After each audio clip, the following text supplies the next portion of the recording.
Good afternoon, everyone.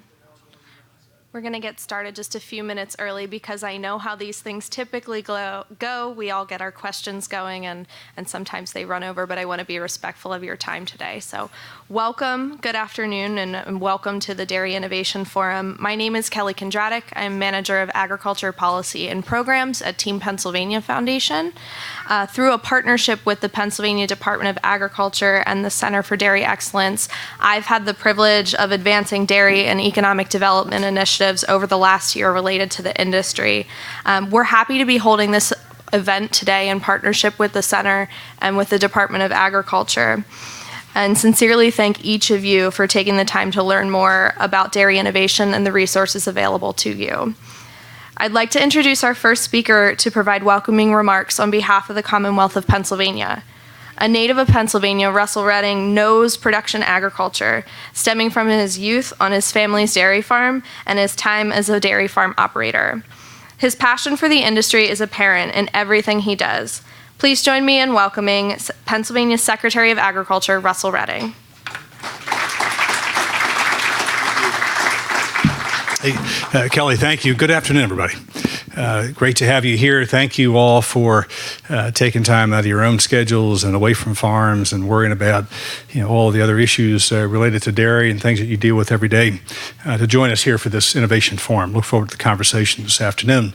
To Kelly, thank you for stepping into the Team Pennsylvania Foundation. Some know the history here and background, but felt very strongly that when Governor Wolf asked me to come back, I really felt like the focus around sort of economic development and recognizing the value of agriculture to our economy is a really important part of the narrative about what it is that we do, right? We talk about jobs, we talk about economic impact, but it wasn't represented in sort of the right forms. That became sort of an ag advisory board to the Team Pennsylvania Foundation, which is a public-private component, and a lot of other important industries represented, but agriculture wasn't. So we changed that, and pleased to have an advisory board, but also more importantly to have Kelly Kondratic, who is leading that effort for us in Pennsylvania. So Kelly, thank you. To Jane Seabright and the Center for Dairy Excellence team, I'll say thank you. Just give a wave with the CDE.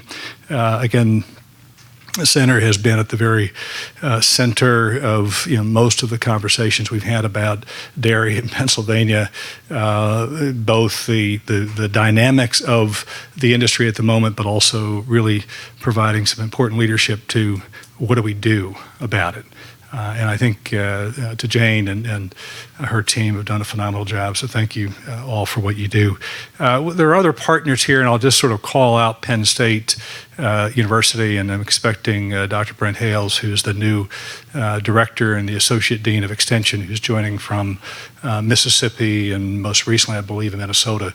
And I'm particularly anxious to meet him. I have not yet, but he's got a background in community economic development and entrepreneurial research. And I think all of those are great attributes for an associate dean, but also when you think about the task that we have before us here in dairy, having somebody with different states' perspective and also just on the entrepreneurial side. So look forward to welcoming Brent when he arrives. But to each of you as well, just thank you. Appreciate you being here, as I mentioned, but also just to say anybody who's in this conversation around dairy is an important stakeholder. It is not just about sort of what we do in the state in terms of policy and perspective, but it's about what everybody else does, right? And making sure that we're thinking hard about what's going on in our own respective businesses, but also as a state that we're doing the right things, of course, is an important part of that.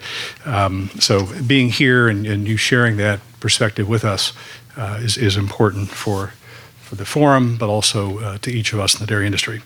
There's probably not a better backdrop than the All-American Dairy Show.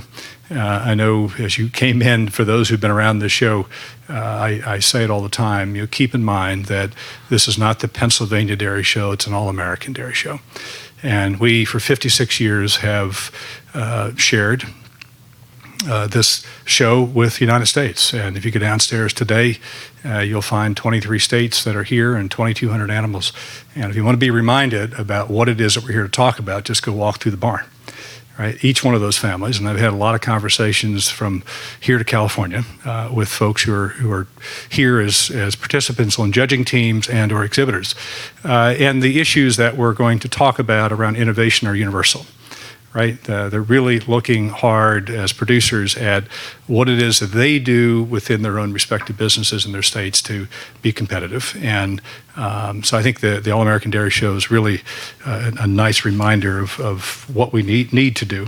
It's also, for me, a reminder of what's at stake, right? And what's riding on getting this right. And it's one of those reality checks for me when you walk in a barn and you see people whose lives are tied to agriculture, they're tied to these animals in an industry that is in transition. And what can we do to help them? So I'm really pleased to have this opportunity with the forum to talk about dairy and innovation particularly. And you'll get a chance today to hear some stories of folks who are participating in the dairy investment program in what they're doing, but also you'll hear from some industry leaders about the outlook and the forecast. But we're also fairly pragmatic, is making sure that we're also thinking about food safety, and you'll hear from Deputy Secretary Greg Hostetter about that. The time is right for this conversation. I mentioned the Center for Dairy Excellence, and just for context, we several years ago began to ask some questions about the future of the dairy industry in Pennsylvania. And that became the dairy study that was foundational in that we wanted to know several things. One, our competitive footing relative to our competitors. And if we were competitive, what do you have to do to remain competitive? Right? And that was really at the heart of the study, and Center for Dairy Excellence department teamed up on that.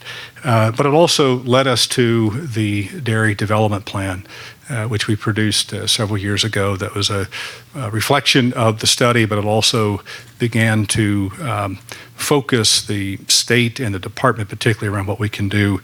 The development plan led to the investment program, right? You couldn't make your case about the importance of the industry without having the study as foundation, right? You can't put in context the investment without understanding what the development need is. And that's how we got there a year ago with the dairy investment program. So I'm very, very pleased with that. But there was also other things happening. One, and I think importantly, and that is this sort of convergence of other factors that are market, that are technology, that are consumer driven.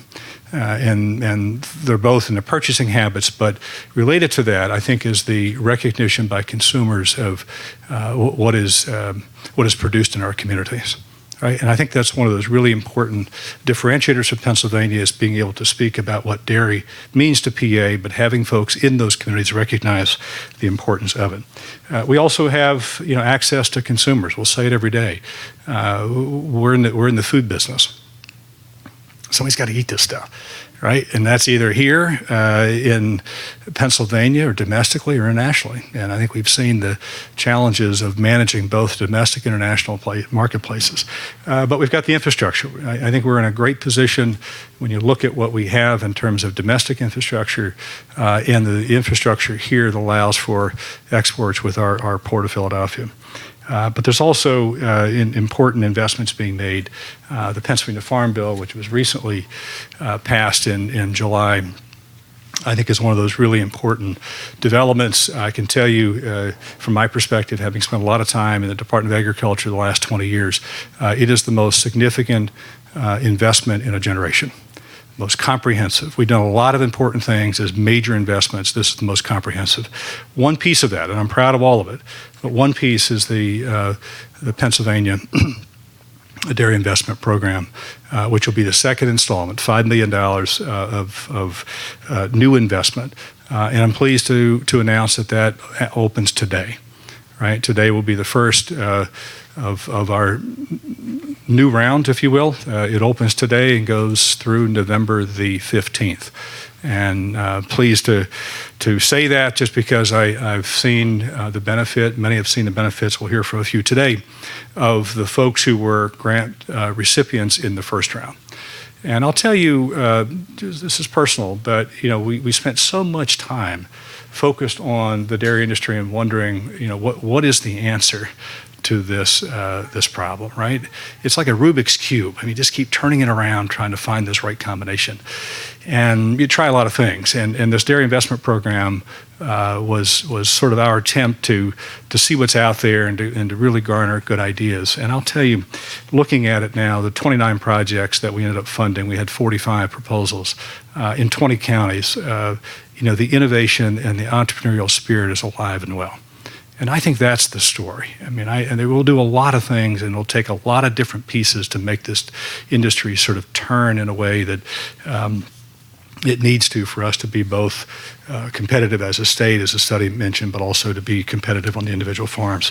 But you'll see them today. I mean, their innovation on farm creameries, their new product development ideas. There's some statewide efforts that we really felt were important to run parallel to the work that we're doing on farms and in processing, to also tell a larger story of dairy, to reconnect people to dairy and to say, this is what dairy in Pennsylvania looks like, and this is why it's important to invest in it. That's the Choose Pennsylvania Dairy campaign that we teamed up with. So a lot of good things have happened. They continue to develop. I'm proud of the Farm Bill, but particularly around this dairy and the dairy investment program and having the program open again today. When we talk about dairy, I think all of us understand just what that looks like in the state, and if we're honest, we also understand it's changing. It's changing in ways that are challenging us to really think hard about both what we produce, how do we produce it, who buys it, what's our competitive position around those products. And when you think about the consumer side of this, is that we have moved as a state from about half of our milk being consumed as fluid milk, to now about 32% in the state, right? At the same time, importantly, always important to note, total dairy consumption's up, right? Total dairy is up. I always start there, right? If that line was not up and it's going down, it's the same as the fluid line, I'd say we probably better off spending our time doing something else here today, right? But it's the belief in that product that is still in the marketplace. How do we compete with that?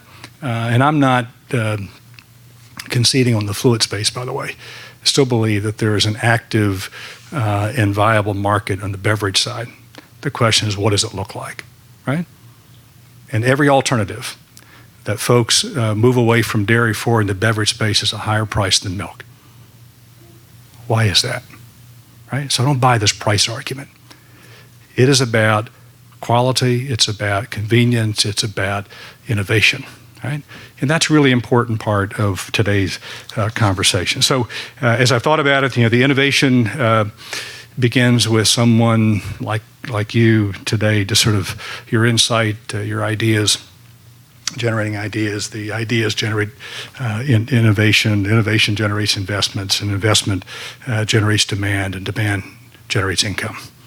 Right? So that's all in the I column, right? So it is important that we have the conversation. We're excited about what's happened, continue to be excited about the dairy industry and its opportunities, and I think the position that we're in, both as a state and nationally, to really compete in that space is part of the story we have to tell.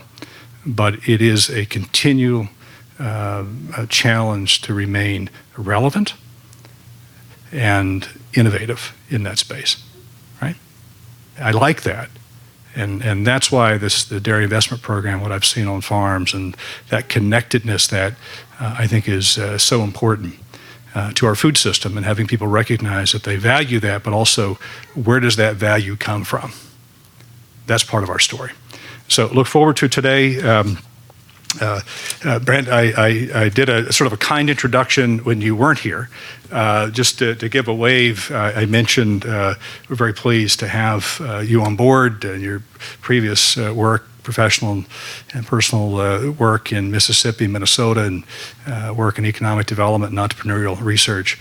All of that is value added to Pennsylvania. So welcome to Penn State. Thanks for being a great partner, and really look forward to your leadership around extension, but also as associate dean and these issues of dairy. So welcome to Pennsylvania. Thank you. Okay, thanks.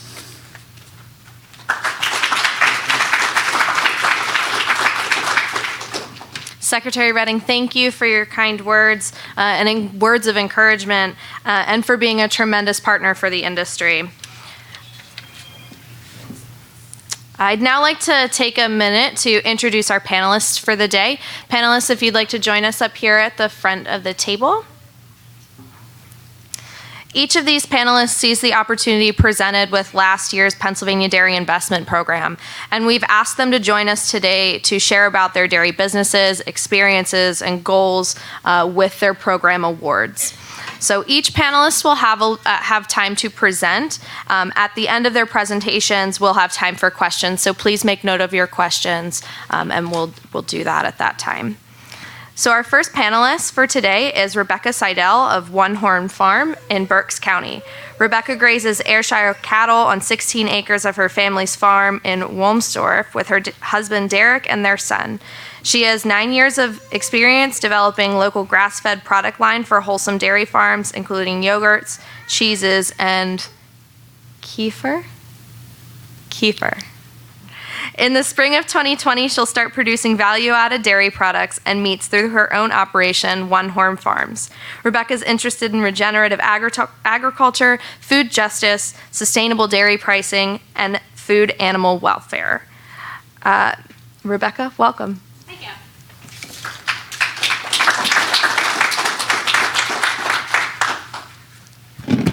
Can you hear me? All right. Hello. As I was introduced, my name is Rebecca Seidel.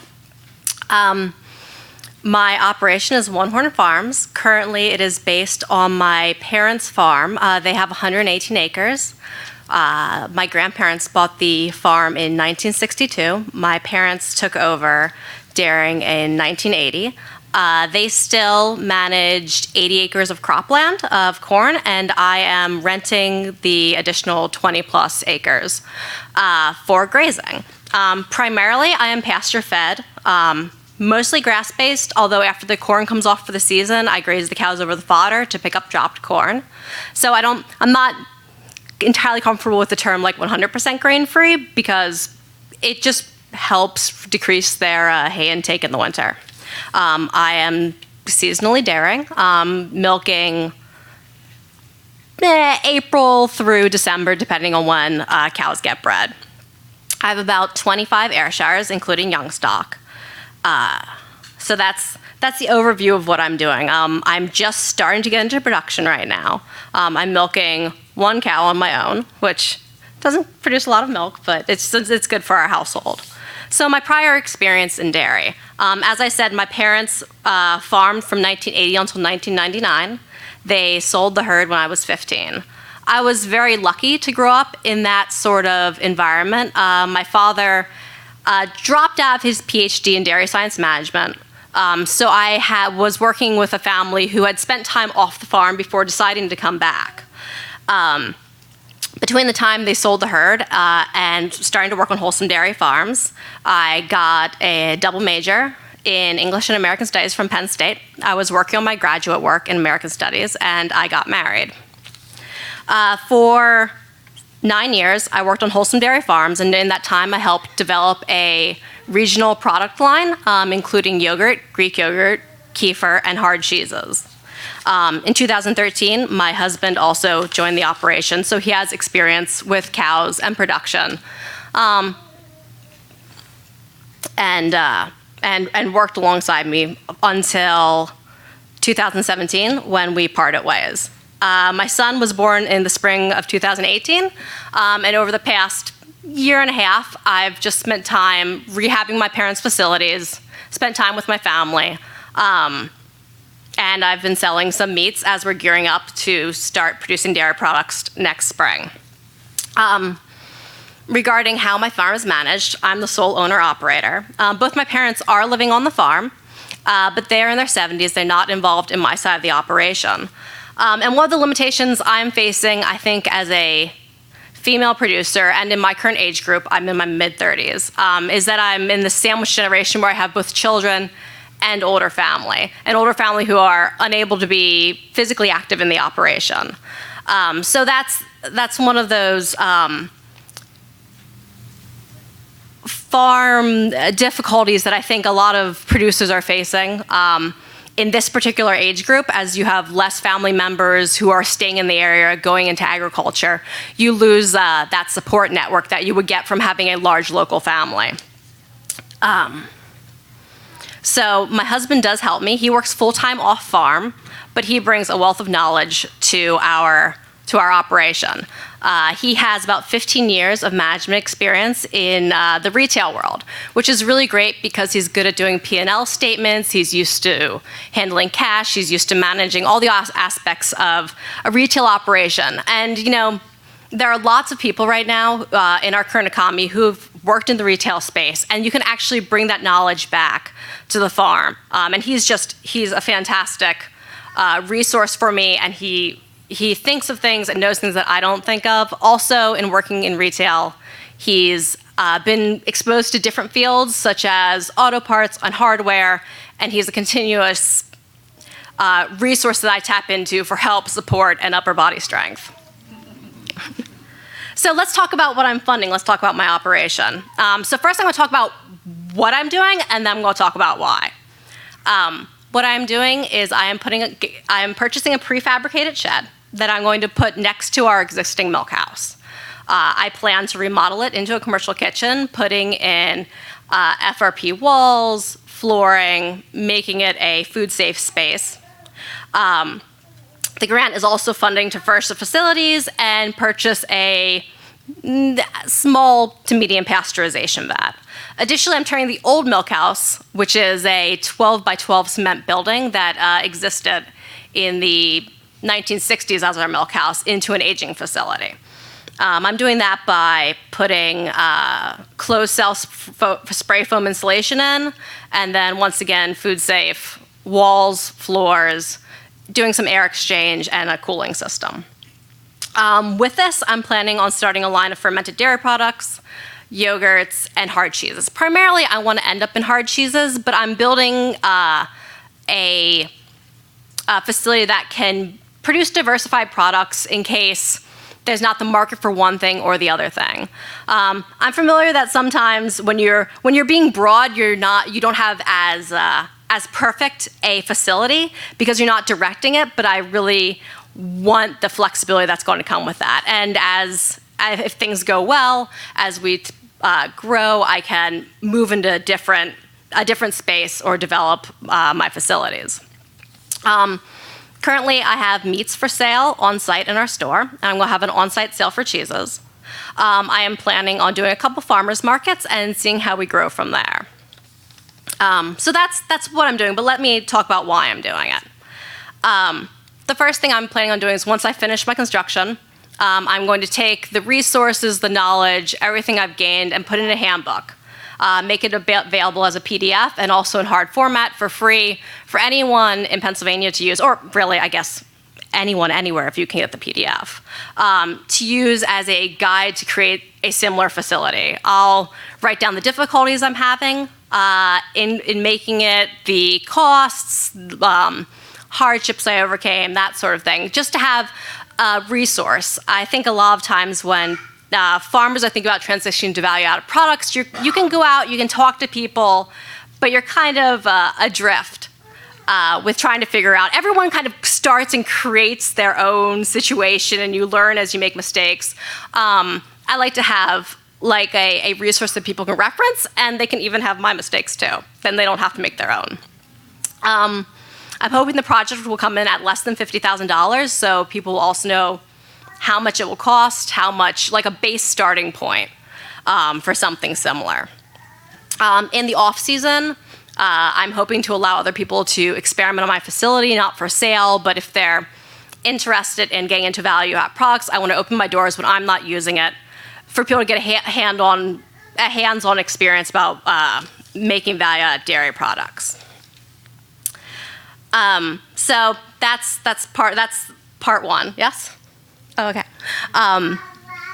The second thing I'd like to do is starting after my first year, after I get my footing, I will start to take on 2 interns every year. Preferably from a high school or local background. I will get one from a traditional farming background and one from a non-traditional farming background. I think we have a lot of people in the dairy industry who are kind of talking to each other. I'd like to be able to bring in other voices, and hopefully by bringing in 2 interns every year, paid internships for 12 weeks, they can start to build their own network, bounce ideas off of each other, learn, grow, and if you're getting that information in high school, it's going to direct where you go for your next steps or in college, just so you actually know what you're getting into in the industry.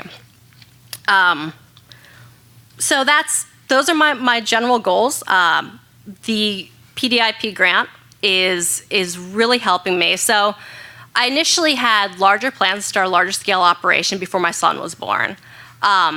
And after he was born, I had to kind of like step back and take a look at what I'm actually dealing with, what my resources are, how to balance family and farm. And going through the grant writing process allowed me to stop and think about things that are valuable to me and think about the dairy industry in general. And, you know, I went through with my parents dairying for so long, numerous price drops. And it's going to be very helpful if farmers do have a resource that when we're going through these economic problems, if they can build a value add facility or have additional diversification in their sales that can just, you know, help buoy them through places and help them grow their business in different ways.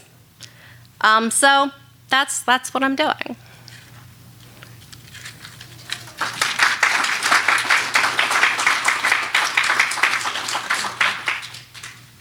Thank you, Rebecca. Thanks for sharing with us today.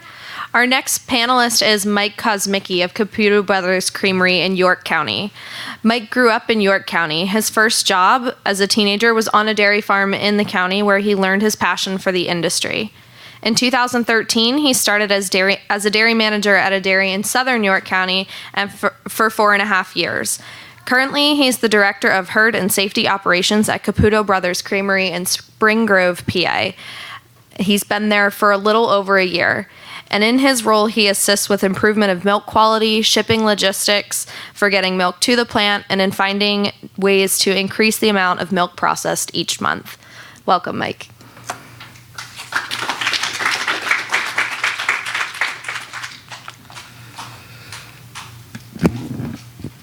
Thanks. As was said, I'm Mike Kosmicki with Caputo Brothers Creamery. We are a small creamery based in southern York County in Spring Grove, right on Main Street. I'd like to start with giving a brief history of Caputo Brothers Creamery to understand where the owners came from to where they are today is to me, it's really, really exciting. So I'll start with this. I am not a very good speaker. I'm a very good milk person, so just bear with me. Ren and Dave Caputo are not the Caputo brothers, but they are the parents. Instead, they are the husband and wife team that founded Caputo Brothers Creamery in 2011. The creamery stems from a decision that was made on their honeymoon. While they were in Italy, they decided to leave their corporate jobs and become chefs. A few months later, they were off to culinary school in Italy, and upon completion of that, they returned to the States to find jobs as chefs in the industry. Cheesemaking only happened by accident. They were both passionate about recreating what they had experienced in Italy.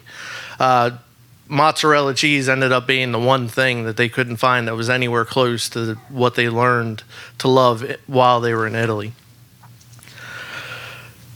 So as luck would have it, the culinary school that they went to taught them how to make mozzarella. So that part was covered. The next part that they had to do is try to figure out how to get the ingredients, raw milk or milk, to make it into mozzarella. So they started making small batches for themselves, started sharing it with family and friends and the dairy farm that they were getting the milk from. The dairy farm then came to them and said, "This stuff is amazing. we need to figure out a way to get this into our farm store here. And they said, we're not cheese makers, we're chefs. We're just doing this for fun. We're glad you enjoy it, but no thanks. So as time went on, they started really thinking that, maybe we are onto something. We're able to offer something to somebody that nowhere else in America can you experience it the way that we're doing it. So they packed up from Virginia and moved to Pennsylvania. They came here for a lot of the same reasons that Milton Hershey started his business here in Pennsylvania. Strong local dairy industry, laws that supported the business model that they had in mind. So they built an addition on what historically had been a dairy farm in Spring Grove, PA, to make small batches of cheese curd that could be stretched into mozzarella. This was supposed to just kind of get them by as they continued to figure out how to open up a restaurant. It was just something to supplement a little bit of income while they were trying to figure out what their end goal was, because at the time they figured we're still not cheesemakers, but we might as well just keep doing this for a little bit. So quickly, very quickly, from the addition that they put onto this farmhouse, they outgrew it. The demand for what they were making was just, they outgrew it within months. Eventually, the place that they were sourcing the milk from had offered them a small corner of their processing area, which the place that they were sourcing milk from also bottled milk. So the conditions were right, everything, the stars aligned, so they moved in there. They were only going to be there for 6 months until now they were going to start their own cheese processing facility. Well, 6 months turned into three and a half years, all while still making cheese, building a plant back in Spring Grove. They built a state-of-the-art facility back in Spring Grove that closely modeled what they had found as far as mozzarella and cheese curd production facilities in Italy.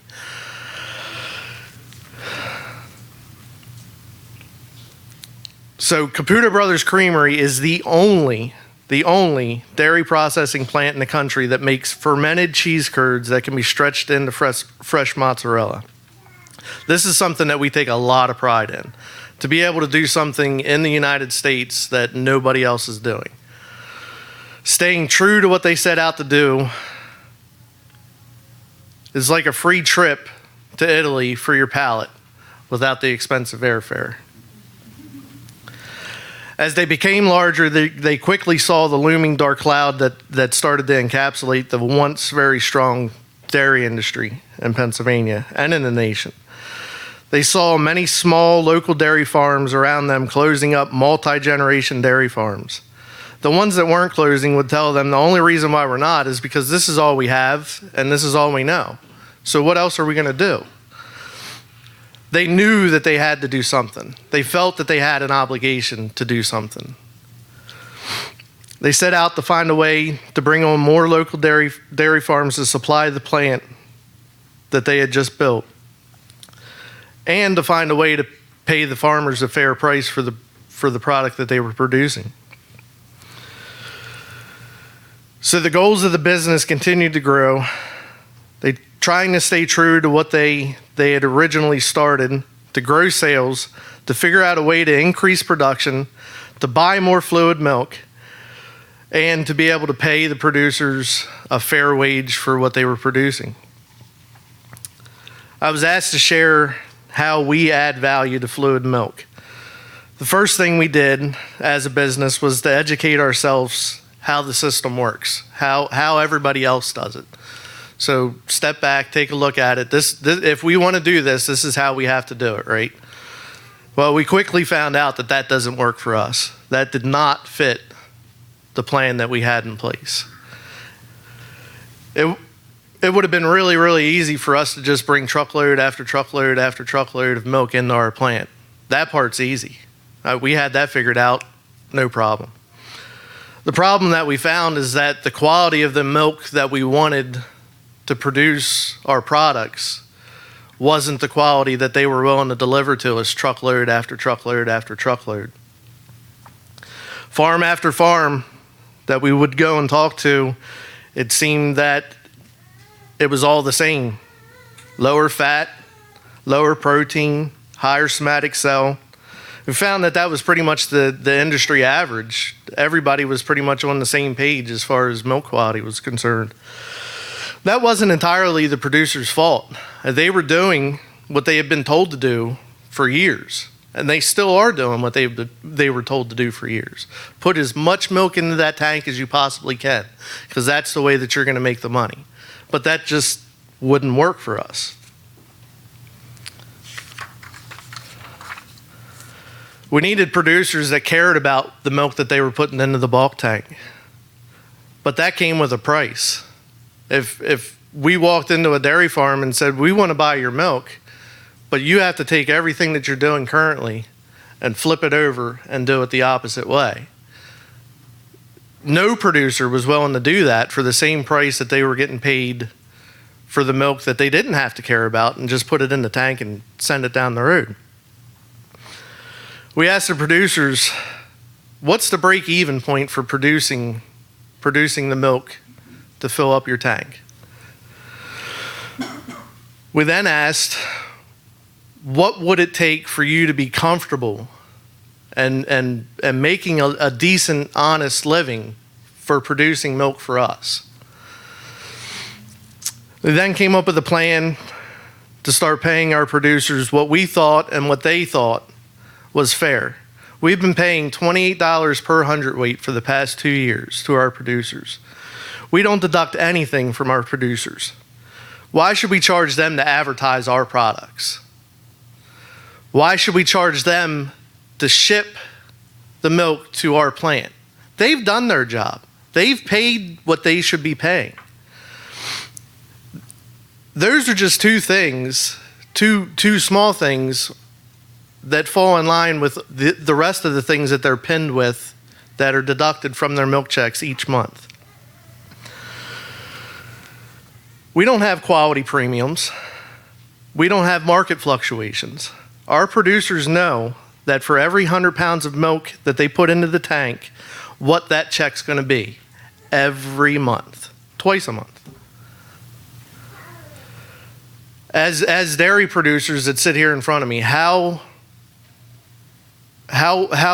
mean, the question would be is how much more secure would you feel knowing that at the end of the month, this is the amount of money that I'm going to make for the next year? Now, this number, the $28 per hundredweight is a locked-in number, and I feel that I do have to explain that. So if for some reason the dairy market switches and they start paying $28, $29 next month, we still have our dairy farmers locked in at 28 a hundredweight. But keep in mind, for the past 2 years, when the market wasn't supporting the dairy farmers, we still were supporting our producers. We do have strict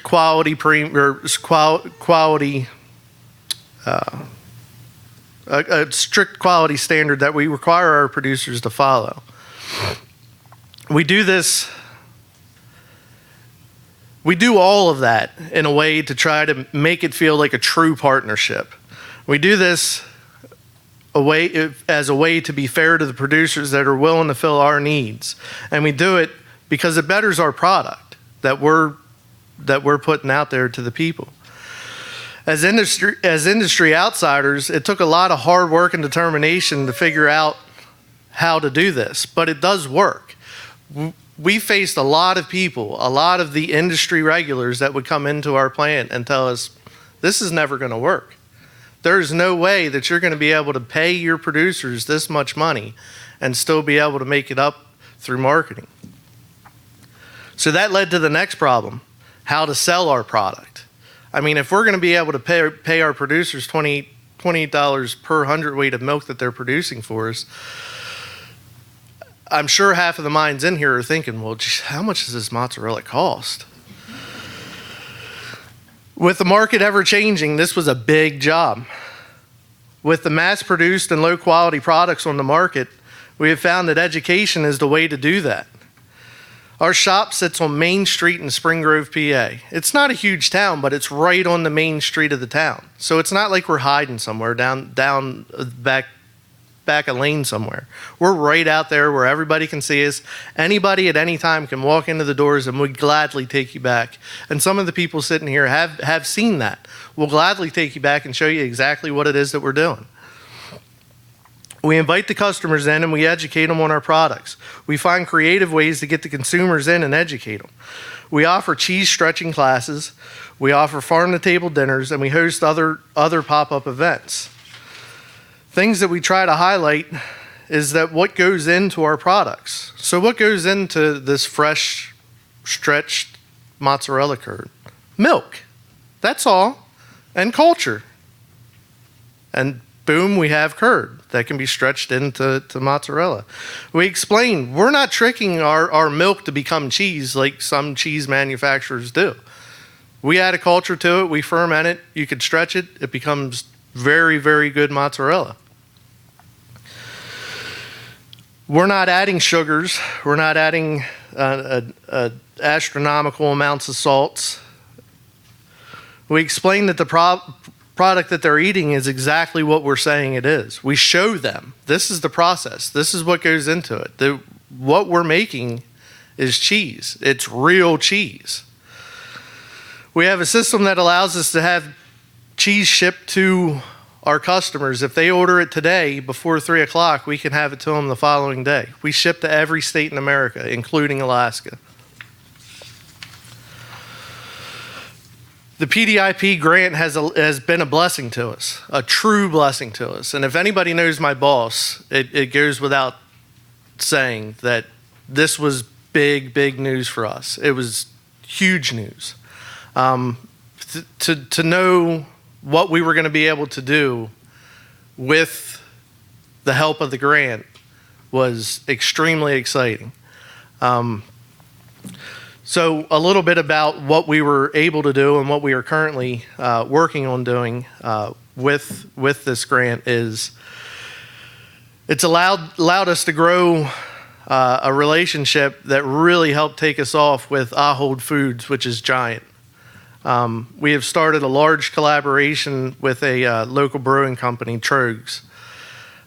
We're making a beer-washed curd cheese in a partnership with Trogs that is also carried in Giants. We've been able to start an expansion project on our facility to help us with the demand that we've been growing with. This includes a larger aging cave, expanding our production area, revamping our shipping and receiving department, adding and improving production equipment. The grant has allowed us to hire more plant staff, but the most exciting part, especially to me, is that we will be able to add more producers to the plant. Adding on more dairy farms is saving more dairy farms. It goes without saying, again, that they're still barely hanging on by the threads of their pants. The dairy industry has become stagnant. With all the plant-based companies coming up with new innovative ways to compete in the dairy market, we need to find ways that we can fix what is ours. It's reported that a company is now making a vegan cheese. I'm not sure that I'm going to try it, but sales of nut and plant milks grew by 9% in 2018 and brought in $1.6 billion, according to Plant-Based Food Association. In addition, sales of other non-dairy alternatives hit $727 million last year. A growth rate of 19.8%. A growth rate of 19.8%. These numbers say that we're losing. In my mind, they do. How can we lose 19% in a year and say that we have a future? Our competitors have found ways to label a product with the same name, convinced the buyers that it's safer, healthier, and found ways to make it cheaper than the products that we're producing. The PDIP grant is a great way to work against this. I'm not saying that those are the main reasons why the dairy industry is the way that it is today, but it doesn't help it at all. 19.8%. It's not helping us. I can tell you that. Caputo Brothers model not only has found ways to market a product, but has found ways to do it and still pay our producers what they deserve. That's adding value to fluid milk. In closing, I'd like to say, when farmers come to Harrisburg, just like today, they bring their work with them. There's not a dairy farmer here downstairs that didn't bring some of their work with them, right? Most of the time, they've left more than half of their family at home to continue to work for us. I can't stress enough that they're doing this out of the love that they have for the animals and for the industry. If it wasn't for the love that they have, they wouldn't be willing to continue to do it, with the hope that we're going to help them, that we will help them. Most dairy families don't want anything more than a fair price for the product that they're producing. Most aren't looking to get rich. Most want to feel comfortable with being able to pass down what they have to their children, knowing that they're not going to have to struggle. None of us want to pass down a burden to our children.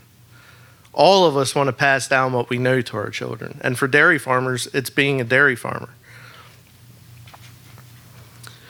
PA has always been the state that others look to as leaders, because we've always been leaders of the industry. We need to continue this trend, work nonstop to make sure that we stay on top. Without continued support of local businesses and government, we'll allow this to be the end of our great industry. Thank you.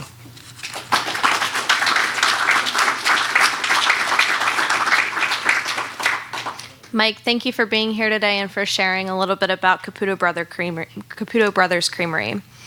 Last but certainly not least, we are pleased to be joined by Sue Miller of Bertrand Hills Farm in Chester County. Known as the godmother of Pennsylvania's artisan cheese-making renaissance. I love that. Sue Miller is a first-generation dairy farmer and cheesemaker with her husband in Chester Springs, PA. As a family-run dairy, Bertrand has earned a reputation for handcrafted raw milk cheese and other fresh dairy products. Bertrand also raises grass-fed veal and whey-fed pork. I will add that I was once in a cheese tasting that Sue did, and it was a phenomenal cheese tasting as well. So if you ever have the opportunity, please seek one of those out. Without further ado, I'd like to welcome Sue Miller.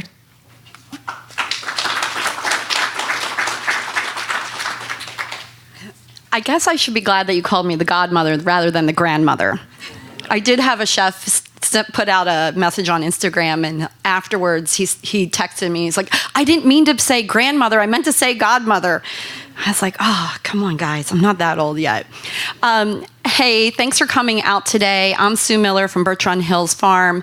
My husband and our family, we make our home in Chester County, and we're really fortunate to be in a community that has such lush farm ground and is so close to population centers.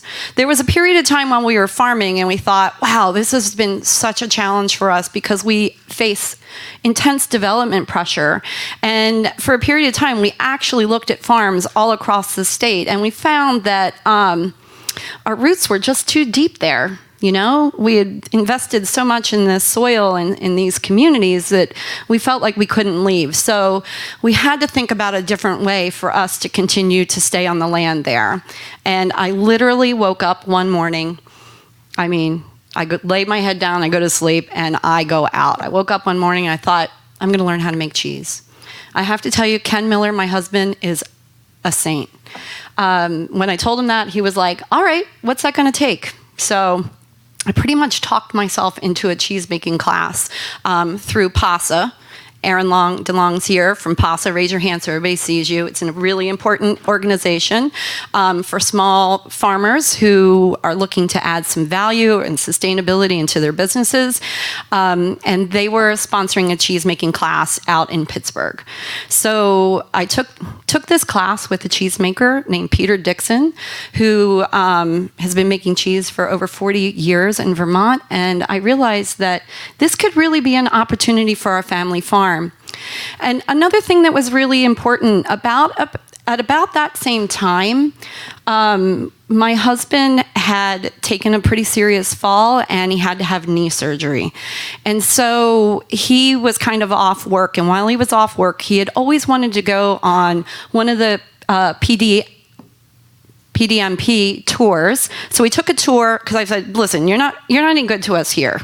You ought to take this tour to West Texas and New Mexico and go see, because, it'll be a lot easier for me not worrying about you coming back to work. So when he took that tour, this was really important because it was an opportunity to visit some in fact, I see Mark Lopez here. He worked on some of those farms out there as a veterinarian, and, which brought you back to your family farm too, which is kind of cool, value added. He took a tour there, and he came home and he said, you know what, I think I've seen the future of dairy, and what we're trying to do here on our farm, we're not going to be a part of that, this kind of like get bigger or gut out. Bertrand Hill's farm is a small little hill farm. We're nestled in the hills of this great little community, Bertrandville. We are like 4 miles from the Downingtown exit on the turnpike if you're ever out in that area. And our farm is small. It's 54 acres, and we are really dependent on leasing land from neighboring landowners. At one point, we were farming 2,500 acres of ground, and due to that development pressure, we're down to maybe 500 or 600 acres. And we're able to hold on to that because I feel like we have these really long-standing relationships with landowners who live in the community. Okay, and I think this is kind of I'm going to segue because I think this is really important when we talk about the dairy industry in our rural communities. Hats off to the Commonwealth, especially to you, Secretary Redding. Without you here, I don't know that we would be having this conversation. You have been feet on the ground driving this for many years. I've worked with you over the years through PASA, and I can't say thank you enough for recognizing this. If we don't have small family farms with owners who live in those communities, we're going to lose the backbone of rural communities. We can see the expansion of dairy happening, and then we're at a pivotal moment where if we don't sustain these rural communities, where people who live there are invested in them, they're going to change. We've seen this happen throughout the country, and I think this is really important. I think that this plan is not about individual farmers like me. It's about keeping rural communities vital and contributing to the economic impact of the Commonwealth. Okay, now that I'm doing my little grandstanding here, I'll go back to the farm. So, my husband went and looked at that, and at the same time, I was thinking about making cheese. And I took that class, and we were really fortunate. And I have to say we were fortunate because we had a neighboring farm that was a nonprofit that had a cheese-making facility that they had built, like 30 years ago and had been standing empty. And when they heard that we were interested in making cheese, they said, you should rent this facility. Let us help you. We'll make it very attractive for you. So remember, Mike was talking about Ring Caputo, thinking, we'll be here for 6 months or a year. So we rented that facility, and we were there for 11 years making cheese. And that time was really important to us because it gave us an opportunity to kind of bring our farm back into some sort of financial stability. Because if you think about it, how many people have went through that dairy crisis 2008, 2009? That was pretty tough. We had a drought about the same time. And for our farm, it was really a struggle to overcome that. So we used this time on this rented facility over 10 years to really kind of hone the skills of cheese making and to grow our business. And I think it's really important to think about this honing the skill of cheese making. Cheese making isn't something that you can learn overnight. Can people learn how to do it? Absolutely. I'll be the first person to encourage folks to transition to value added. But I think you have to also understand the complexity of what's happening in the microbial communities when you're making cheese. I'm going to look over at Rebecca and Mike. You guys understand that, So we took that responsibility very seriously. We thought about. Well, I didn't actually think about the market. I thought about what cheeses do I like to eat. And the first one I came up with was blue cheese. Well, let me tell you, it's probably the hardest cheese to make. Every gray hair I have came from that cheese. We've come to terms with each other, the Bertrand Blue and I. But anyway, so that was really interesting for both of us was we went through that dairy crisis. I woke up one morning and thought we can find another way. We didn't want to be another statistic. I didn't want to continue complaining about not being able to earn a living wage. We're still working on the living wage part of it, but we feel really empowered. And what actually happened on our farm is our two sons, when they went off to college, each of them has come back to the farm. And our oldest son, Randy, who's 29, when he was a sophomore at Cornell, he came back over Christmas and he said, listen, I want to have a conversation about what it would look like if I were to come back to the farm. I really see that this cheese opportunity and the markets for our products is the future for our farm. And I would like to invest in that with the family. So we thought, wow, that's pretty fantastic. We always knew that they would want to be in agriculture, but we didn't know that they would really want to come back to this little hill farm where we milk 80 cows and we don't have big giant fields and we travel a long distance to farm a lot of ground. But he did. So he graduated and he came back with us. And while our youngest son was off at college, he was prepared to go to Wisconsin and work with a cheesemaker who is very well known across the country. And while he was at graduation, the commencement speaker talked about family and how it was really important for families to be able to depend on each other. And I know probably everyone in here can really relate to that. And after he listened to that commencement speech, my husband had continuing knee issues, and that fall he was having both of his knees replaced. And he said, you know what? I want to come back and I want to contribute to the farm because you and Randy can't do it all with Dad down for 6 months. So that's how both of our sons came back to the farm. And I think it's also important that when we gathered around the kitchen table, we were always kept it very real. Our kids knew what the struggles were. They knew what the triumphs were. We focused on eating every meal together, whether it was around the kitchen table, in the backyard, or on the back of a pickup truck. We never missed a meal together.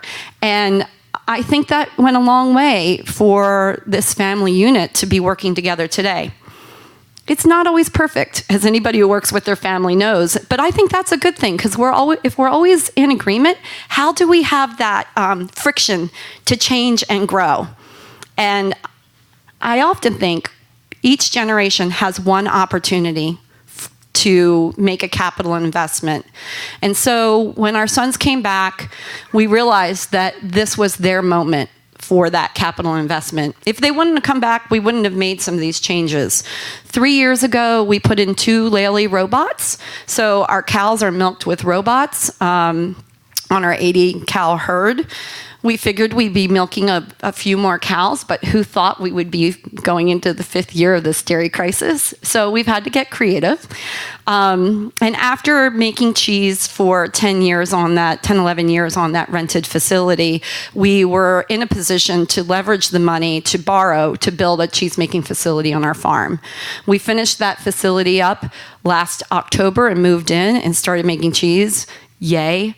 It changed my life for sure, because it was one of the first mornings in 10 years that I got to walk to work my cup of coffee. I was so proud of myself. I had to Instagram it. But there's something about, there's something so personal about this type of work when you're creating a product that you're going to hand off to a consumer that comes from the cows that you raised, and you raised their mothers, and you've nurtured the soil and the crops and the feed, and then you've nurtured this product, and then you've taken it to market and you've handed it off to the consumer. That is the deepest relationship we could have. It's so meaningful.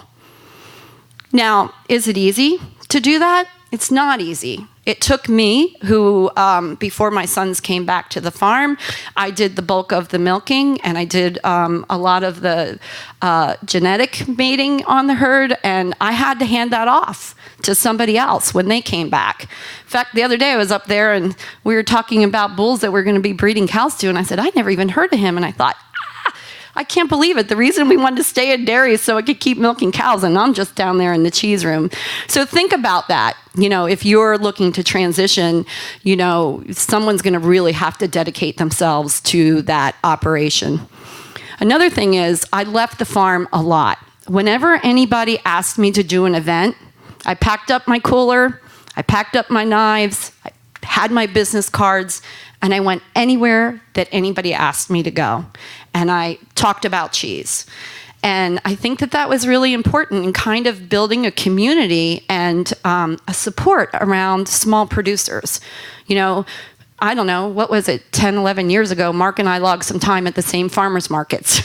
He came with his raw milk and I came with my cheese. And, there's something about developing a community like that. I think it's also important, while I'm standing here, I want to say this out loud, that the three of us, Caputo Brothers Creamery, Rebecca Seidel, myself, none of us have deep pockets. We're just working folks trying to figure out a way.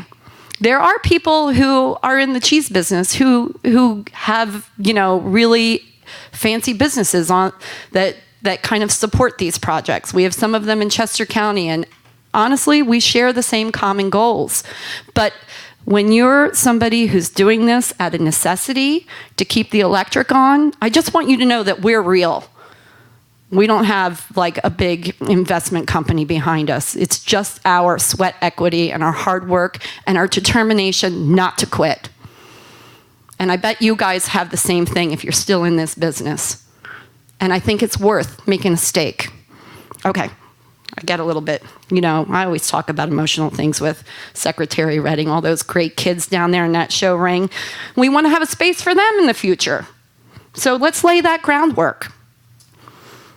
Another thing I want to talk about is that small producers like Rebecca and I and Mike, when we're meeting with the consumer, we're not just representing our own business. We can be the face of the whole industry. We have an opportunity with the consumer to really tell them the truth, what's going on in agriculture.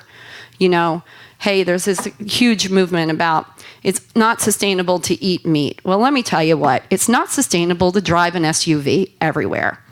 So let's talk about this conversation. Maybe the petroleum industry has something to do with this backlash against, agriculture. I don't know. I'm just taking a moment to throw out some thoughts.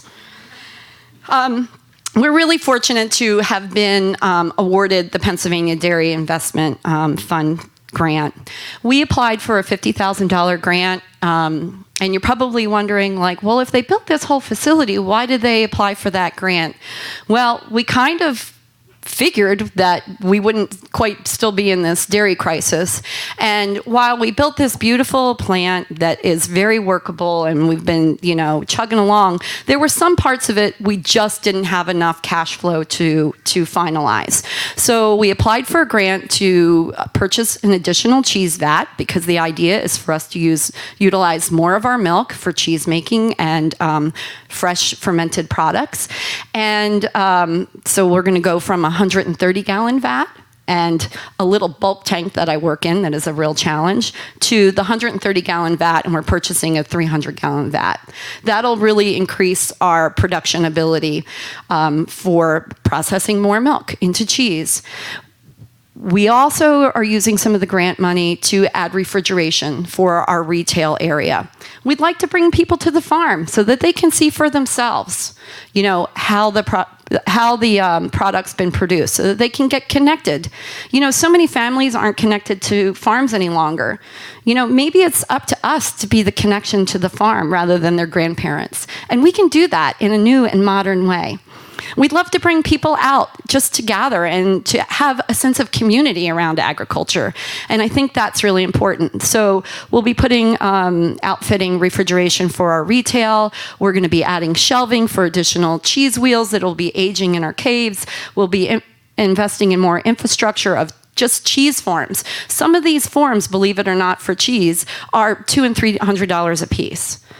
We've been working with some of the ones that are, more maybe not that expensive, but if you're there is an investment that has to go into this, when you start multiplying things out, it really adds up. So we're really grateful to be awarded this grant so that we can, utilize more of our milk and make more products and use that as an opportunity to connect with consumers. One of the things that going through this grant process, Rebecca talked about how she kind of fine-tuned her vision, is it forced us to really talk about the future. We knew what our goals were for 1 year and 3 years, and we kind of had an idea, well, of course we want to keep going for the next 5 or 10 years, but we didn't really have a plan for that. So we sat down as a family and we did a lot of visioning. What is the future going to look like? Are we going to probably stick to that plan? I don't know, but at least we have some guidelines. We have some principles. We have a vision board that we bring out maybe every 4 months, and we gather around and we edit and we change and we add because, like any small business, we have to be flexible and we have to be nimble. I feel so nimble. Thanks to Advil in the morning. But isn't that true? We just have to be able to adjust with the market. I had a neighbor dairy farmer say to me about 10 years ago, why can't we just keep doing things the way we always have? And I thought, it would be great if we could do that, but I don't know of any small business that continues into the future that can do that. And should we be any different because we're dairy farmers? I don't think so. I'm excited about some new opportunities. Mike talked about the collaboration with Caputo's and Giant Foods, and I'm also president of the Pennsylvania Cheese Guild. Yes, we do have a cheese guild here in Pennsylvania. We'd love to have you as a member. We try to provide educational and marketing opportunities for the farmers and cheesemakers here in Pennsylvania, but also surrounding states. So tomorrow we're having a showcase with Giant Foods over in Carlisle, and we're going to have about 15 cheesemakers, many of them dairy farmers, bringing their products in hopes that there'll be a new opportunity and a collaboration with them.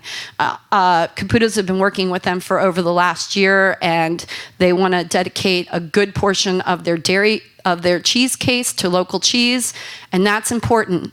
Because I like to say, remember, every pound of cheese has 10 pounds of milk in it or more. So what a great way to, move a lot of milk than through cheese to consumers. I'm also excited about the idea of collaborating with other industries. We have a really vibrant craft brewing industry here in the state. We have the cider makers are really up and coming. Many of them live in your neighborhood. We have a great wine industry. And I think this is a really good opportunity. We would be remiss if we didn't collaborate together and share a consumer base, especially, with a growing consumer base with a lot of these industries. If you think about it, they're all agricultural related. That's another thing I want to remind you, it's so hard for us as dairy farmers. We're just so consumed with trying to get through every day and financially figure out how we're going to do it. But you know what? We're not the only ones in this segment of agriculture challenged that way. The apple growers are going through the same thing. And so as two industries up and coming, I think it's really important that we support each other to grow the market. So that's a goal I have for the next year, is to really focus on some of that for our cheesemaking community and the other segments of agriculture. I think it's also a time to really get creative. One of the things I've done is we've collaborated, taking a nod from the brewers. Sometimes if you follow any brewers, you see that they'll go to somebody else's brewery and brew beer with them. Well, they're not afraid of somebody getting their recipe. They're excited about sharing ideas and like bringing that out to the consumers. So I started doing that with a neighbor up in Ole in Berks County, a neighboring county. We collaborate on cheeses. We collaborate on marketing opportunities, and we have a cheese CSA that utilizes one of her cheeses, one of my cheeses, and then we bring in a guest cheese from another cheesemaker in the region, and then send that out to like 90 consumers twice a month. So I think, we can't keep thinking the way we always have. So I hope that, if you have any questions, you reach out to any of us. We're all pretty open. We want to support this industry. We want to see it flourish. And if there's anything I personally can ever do to help somebody, call me. If I don't answer the first time, call me the second and the third time. Right, guys? Thanks.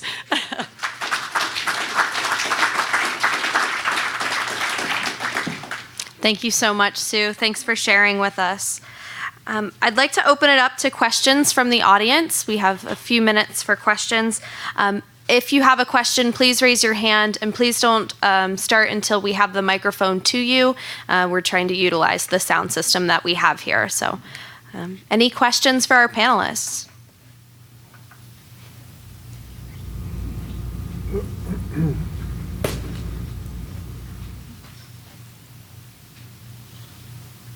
On the bottom.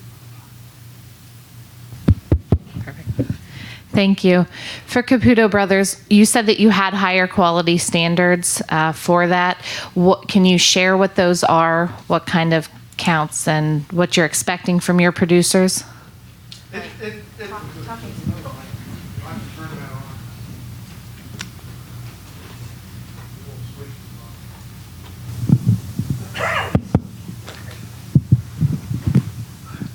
Consistency is the main thing. So what we look for is a fat to protein ratio to come out at 0.82. Between 0.80 and 0.82 is what we found that is the sweet spot for making the type of cheese that we're making. But the biggest thing is just consistency. The thing that I tell our producers is that if you know that there's going to be a feed change, let me know. That way I can kind of gear the guys that run the plant in the right way. Just putting milk into a tank and shipping it down the road, the consistency doesn't matter. But to us, being as small as we are and being that what we're doing with the milk, that really, really makes a difference. We don't, like, if something happens, which one of the big things that I stressed when I first started working for Caputo Brothers is that cows are cows. I mean, they're consistently inconsistent. So we can't fault the farmers for doing their jobs because the cows are just going to work against them. In the summertime, the somatic cell is going to go up and the fat's going to go down and the protein's going to do this and do that. All of that we're able to work with. There's some things that we do and know that help the farmers, because as soon as we talk to new producers and we tell them that, they kind of, their eyes get like huge and they're just like, there's no way I can do that. And we try to explain to them that it's not something that if you don't make it, we're not going to pay you type of thing. This is what we like to see it at. This is where we want it. And the farmers learn how to work very hard to make that happen. And how many farmers is that? We have 2 farmers currently. I'm hoping by winter we'll have 4. One of them being a larger farm, not large, like hundreds of cows, but our farmers currently are milking 80 cows. Okay. So, thank you. Can we say something about the quality? Yeah. Just you ask asking that question made me think, how many people are farmers here thinking about moving into cheese? Okay. Yeah, I just want to take a second to talk about milk quality. So for us on our farm, we love this ratio of about, that 8.80%.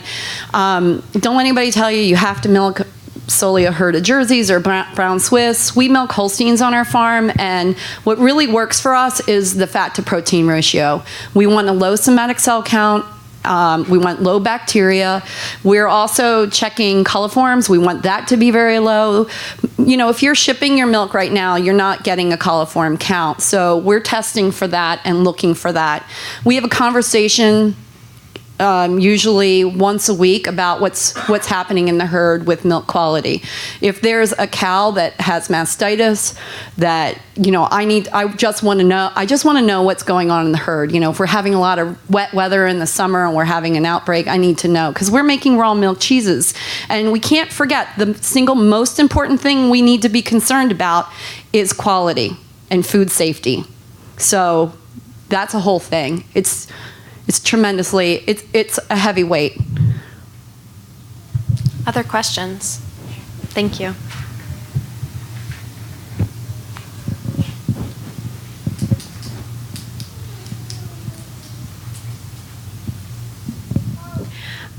This is, I guess, for Sue or Rebecca.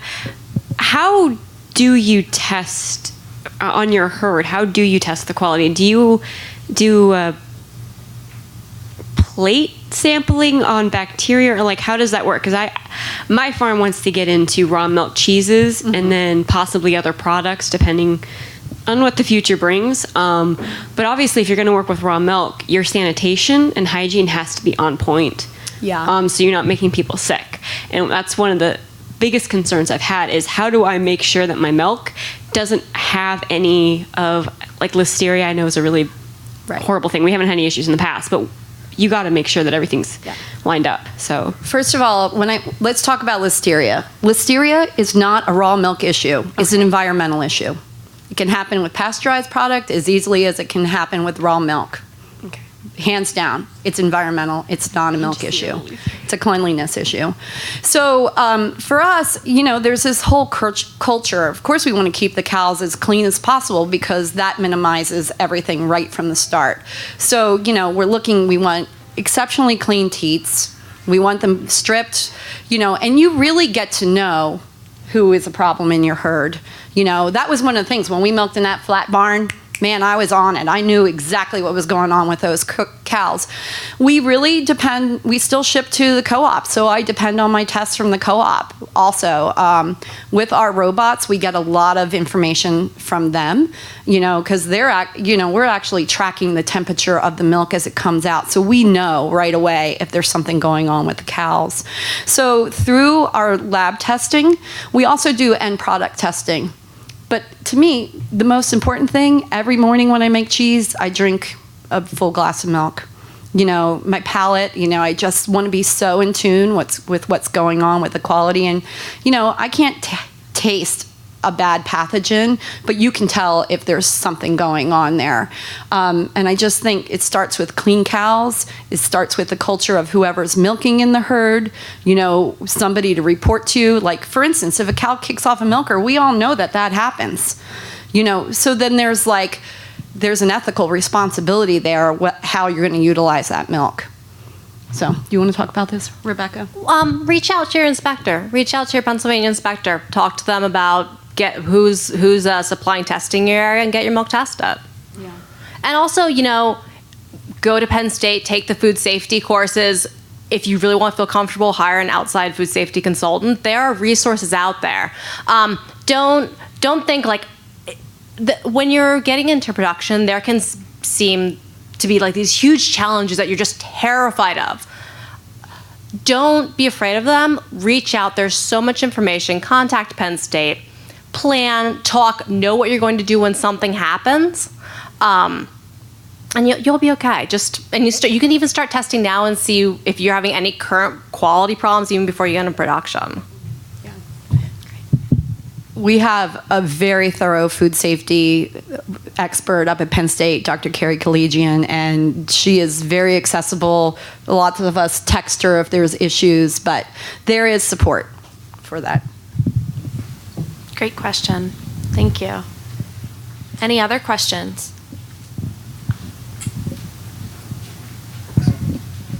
Hi, I'm just curious how much space you think there is in the marketplace for more value-added cheese. I think that's a relevant question. Yeah.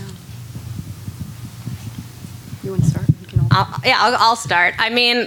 I think there's as much space as people eat cheese. All cheese is value added in some way. If you're getting in the grocery store, it's just value add to someone else other than the farmer. If you're saying direct market, such as what you are you saying the artisan market? Well, yes. With Sue working with Giant, we can get food into grocery stores. We can get consumers to come out to us.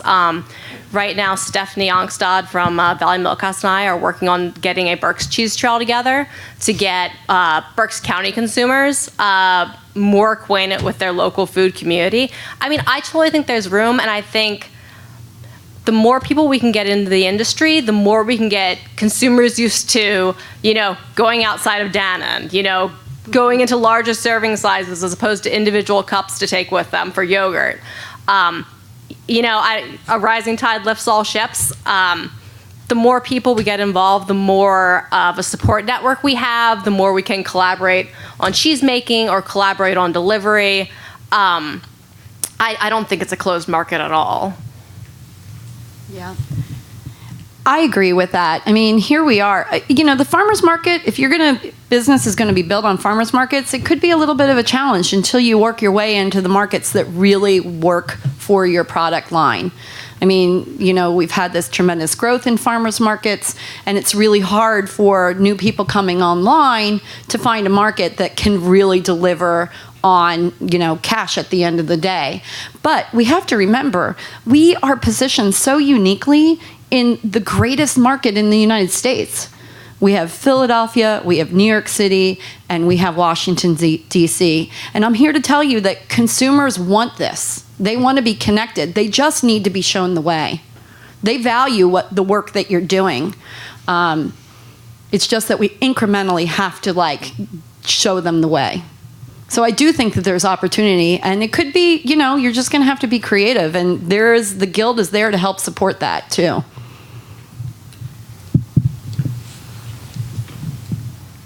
So the two markets in cheese that are growing is and good enough for us because we do both, is artisan cheese and mozzarella.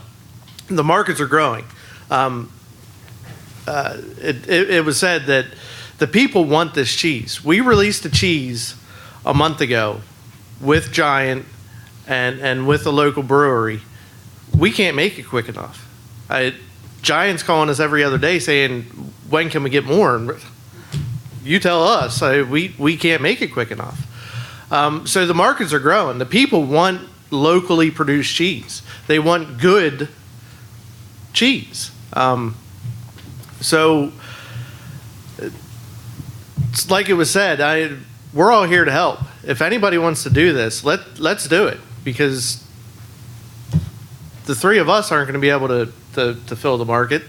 And not saying that we're the only three that are making artisan cheeses or cheese at all, but there's enough bad cheese out there to where the demand for good cheese is starting to outweigh it.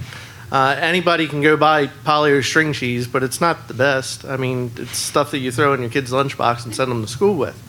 But to actually have good cheese, most people around here can appreciate good cheese.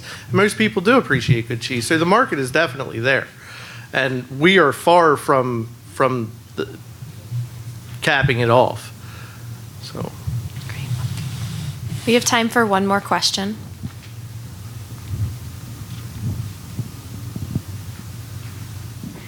So you are all recipients of the PDIP grants, and I was wondering if you could share what challenges that you might have encountered during that process.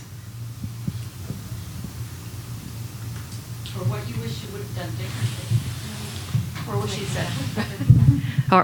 or what you wish you would have done differently. I don't think we wish we would have done anything differently. One one uphill challenge for us, just because of the way our project is the way our project is the trying to think of the name of it.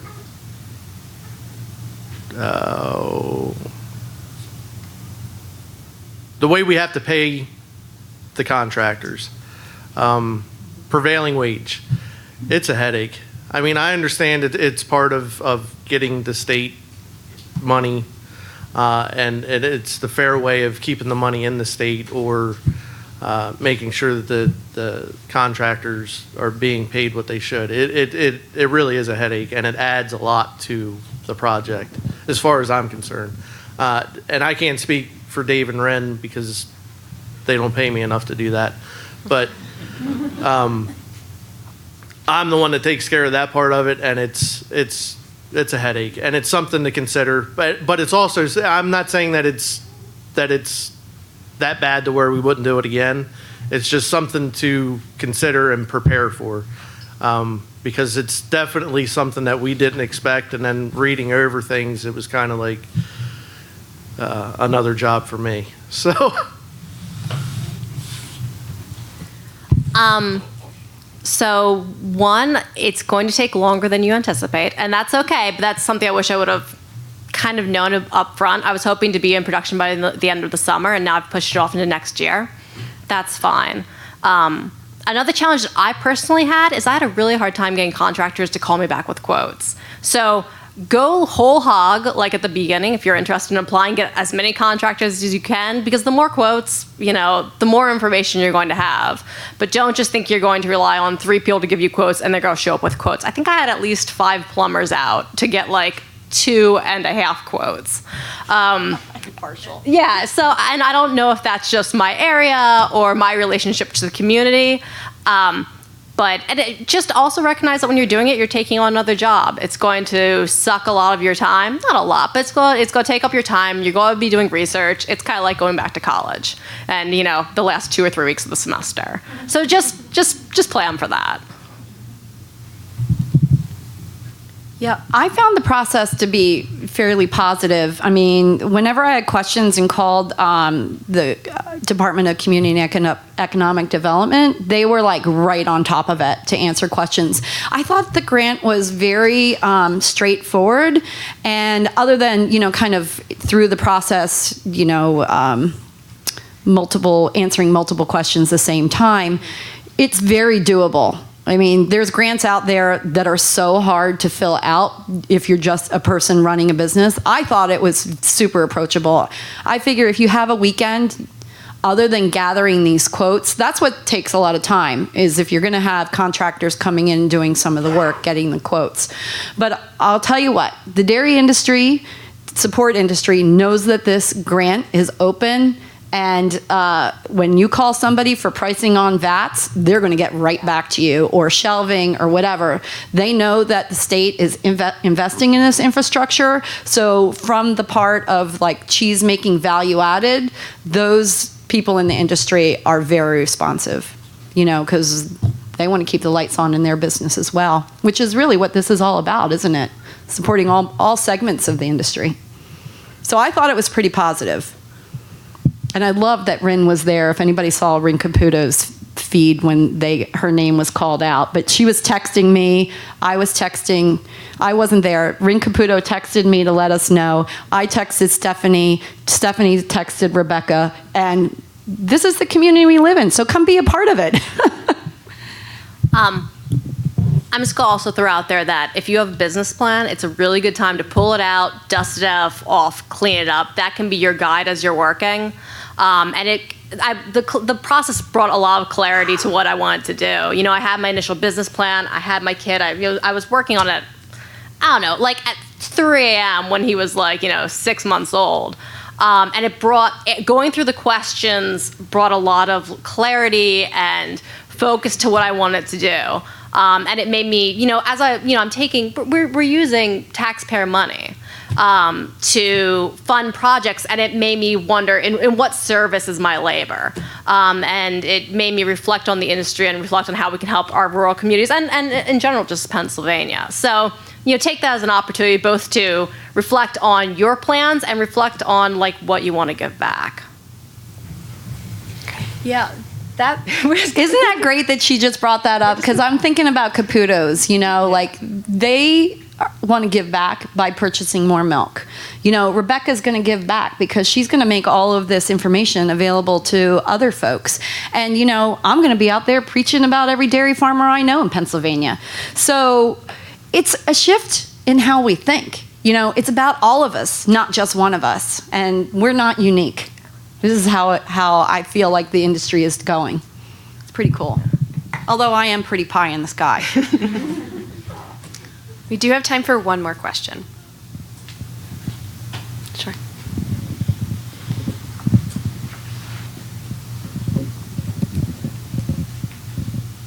So I'm truly grateful for the opportunity to hear from you. In extension, we are very committed to assisting, providing assistance to the dairy, to dairy operations across the Commonwealth. But I want to learn from you.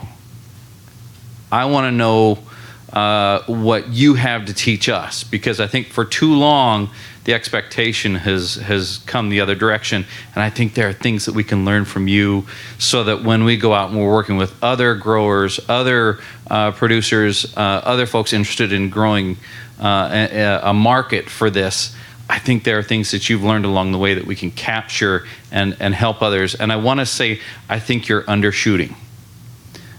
I think you're undershooting in terms of the market potential of this commodity as a commodity, because key decisions were made not far from here 50 years ago, 80 years ago, that now result in Pennsylvania capturing 50% of the mushroom market. I truly feel like, given where you all are starting from this catbird seat position along the eastern seaboard, the time is right, the market is right, but it's going to take key strategic initiatives coming together to vertically integrate the whole supply chain, sharing innovation, sharing ideas, sharing mentorship, sharing all of this collective information to really capture this. So I can't wait to learn more from you. I'm not really looking for a direct answer at this point, but really I'm interested in learning how you plan on, as a group, really growing the market. So thank you.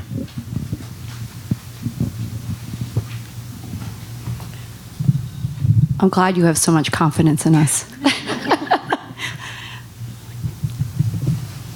Great. Well, at this time, unfortunately, our panel has come to an end. I want to give a tremendous thank you to our panelists and for all of you that have attended today. We'll take a break at this time for 15 minutes. Please help yourself to the refreshments along back and restrooms down the hall. But before you start moving, join me in a round of applause for our panelists. PCN brings the distinct aspects of Pennsylvania and its residents to your favorite screen. Hear from state government and community leaders during unedited, balanced coverage of politics and policy. Dig into the rich history and culture of the state, presented by notable residents and historians. Score a view of the best high school, college, and world-class athletes competing across the state, and much, much more. Start exploring the Keystone State today on PCN and the PCN app.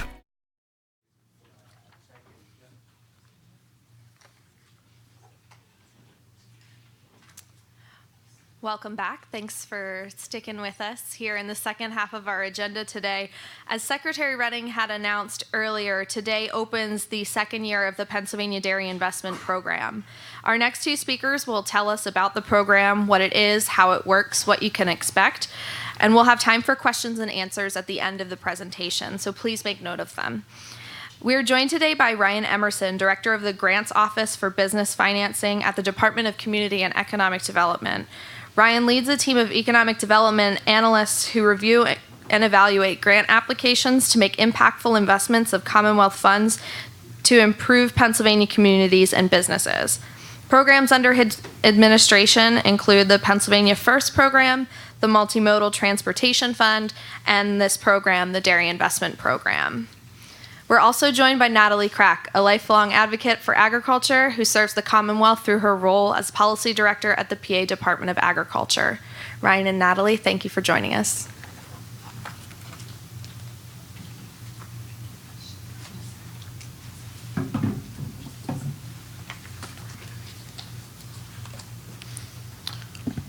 Good afternoon, everyone. Thank you for having us out here. I'm excited to tell you about the program and the second round that we're going to have. It was great hearing our three presenters earlier who are all recipients of funding from our first round last year. Great hearing about the projects that they're working on and the innovations that they're doing for the dairy industry. So we're going to go ahead and tell you about the program. We will have a time for questions at the end, so definitely take notes for any questions you have. As we all know, they did mention, hopefully it sounded like it was a pretty easy process, but I do know there's always questions and stuff, so definitely feel free to note those and ask those at the end. So the Pennsylvania Dairy Investment Program, it was created the year prior, but this Act 38 of 2019 added another $5 million. This $5 million is to support the dairy industry, and it's for four main categories, which include research and development, transitioning to organic, value-added processing, and marketing grants to support the dairy industry. We administer it here at DCD, the Department of Community and Economic Development. We're not the technical experts, so that's where we partner with the Department of Agriculture, and they help us with the review. They do more of the technical review, and we do more of the administrative review and financial review of the applications. These applications are approved through the Commonwealth Financing Authority. It's an independent authority of the state that makes the final approvals. So DCD and Department of Ag do the review of these, and we present them to our Commonwealth Financing Authority for their approval. And as mentioned, we do have $5 million, and as the Secretary mentioned, it was just reopened today. We have the guidelines for 2019, which we're very excited about. Just one thing to note, Department of Ag and DCED have worked really closely on this project. It's been a really great partnership. From the Department of Ag side, some of the things that we're taking a look at, we have the Bureau of Food Safety. So if you're applying for a raw cheese license or things like that, we're taking note of that. We're making sure that folks are in compliance and that we're making those investments with people that are taking the necessary steps for safety, as we're discussed earlier. And then we're taking a look just to make sure that those quotes that were mentioned, do align with what makes sense for a project, that if you are putting in, for a pasteurization or a cheese vat, that makes sense for the project that you're putting in. So it's been a good partnership so far. Department of Agriculture is willing to answer as many questions as we can. For the timing is really good right now. The Center for Dairy Excellence has their Dairy Decision Consultant grants open now as well. So if you're interested in exploring what might make the most sense for your farm, you can reach out to Jane Seabright, her team, Missy, at CDE to help you kind of put together that business plan and figure out what makes the most sense for your farm, or as a processor even. Great. Okay, so now I'm going to go over who's eligible projects, and how to apply. So for the first thing, will just be who are eligible applicants. The main one are businesses. So if you are an operator of a farm and you have a business, you're certainly eligible. That includes corporations, LLCs, limited partnerships, sole proprietors, as well as cooperatives fall under that. So those are all eligible. Nonprofits are also eligible for applications as long as they are doing work related to supporting the dairy industry. Schools are eligible for this as well, and that might be more applicable for like a marketing grant, but schools, whether it's public, private, or charter schools, are eligible for the program, as well as institutes of higher education are eligible for the program. So as I had mentioned, there are four main categories of projects. The first one is research and development. The next one is transitioning to certified organic production, processing, and distribution. The next one is value-added processing. And the last one is marketing. I would imagine the the categories that you're probably most interested in this group here is probably on the value-added processing and potentially the marketing for getting products out there. I'm going to go over the details of what are eligible projects under each one of those, though, just so you have information on that. So the first one is research and development, and this is research and development that's related to supporting the dairy industry, identifying new products or new ways of creating those products. So that includes research and development to do new food or beverage products using milk or milk components, pharmaceutical or industrial uses for the milk, extending shelf life of milk and processed dairy products, developing production and processing methods that reduce the risk of foodborne illnesses in milk and dairy products, or looking at the packaging for those products and developing more specialized or innovative packaging that will either enhance the flavor or the appearance of the products and reduce the risk of foodborne illnesses. Do you have anything you want to add to R&D? Yeah, we had two projects that were funded in this category last year. One was on the product development side, looking at a coffee and milk-based beverage. And we had another project that I think was it was actually for a dairy product for pets. So we have seen products and ideas come in every category.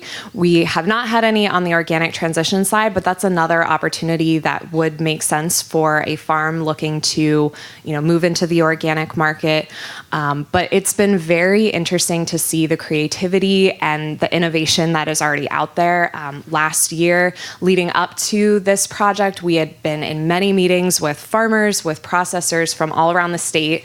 I thought that I had personally met with every single person interested in doing something, and we received applications that we had no idea about and projects that we knew nothing about. So it's really exciting. We're hopeful that that is the case again this year. And I think it's important to note that while R&D might sound like something that just a large-scale processor is doing, this is an opportunity for whether you're on the farm or a smaller processor or a co-op. This is not just for your big companies. Yeah. Okay, so the next category is transitioning to certified organic production, processing, and distribution. As Natalie mentioned, we didn't have any of these applications last year, but those costs could include defraying costs of a third-party certification audit that would be conducted by an auditor for the accredited by the USDA, defraying costs of the technical assistance to dairy producers or processors for developing or implementing organic system plans for milk or feed grains, as well as then defraying costs associated with the design of a product label and to feature the USDA certified organic seal. So we haven't seen any of these ones yet, but I know I would definitely love to see them. Yeah, and I think another thing to note, so this project category, you can get up to $50,000 for your grant under organic transition assistance, and that is, as it says in the title, it's not limited to just farmers. If you are, a processor looking to make some specifications for a new line or something like that, you would be eligible here as well. The prior slide with the research and development has up to $100,000 available in that category, and probably something that I think this crowd would appreciate. The definition of milk for this project is produced from a mammal, and we're looking at cows, obviously, but sheep and goats are also eligible species. Okay, so the next category is the value-added processing. This is where we saw a lot of application, a lot of innovation last year, and I'm excited to see what we're going to see this next coming year. The biggest category are capital costs to construct a new or expand an existing value-added processing facility. So those capital costs could include construction costs. You have to do an expansion of a building. They could include the purchase and installation of equipment. That's another big category that we've seen. Also related to that, if you're doing a development, we can do the costs related to that site selection and development, whether it's permitting and zoning and regulatory compliance costs for either the new or the expanded value-added processing facility. If there's costs related to food safety licensing or certification that would be a result of this production facility, those would also be an eligible cost. Another category is a third-party feasibility study that could be an eligible project that would be looking at doing an analysis of the economic or market or technical aspects of doing a value-added marketing processing facility. Yep, and again, this breaks into two different categories. Your on-farm value-added processing. We heard about two of those projects here earlier, and that is capped at $50,000. One thing that's been very interesting for me, taking a look at the projects that come in, it's pretty amazing what the amount of value you can get for your investment when you're talking about, projects like what Rebecca did, what Sue was talking about, maxing out at $50,000. We even funded some projects at, $25,000, $28,000. So, it's the full range on the larger scale project, or if you're including multiple producers, that has up to $500,000. These projects do require a 15% cash match, which in the world of grant applications and that's pretty reasonable.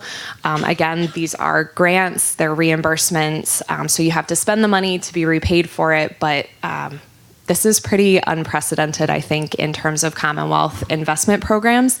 And that was purposefully designed after hearing from many producers and processors about the real needs of the industry right now.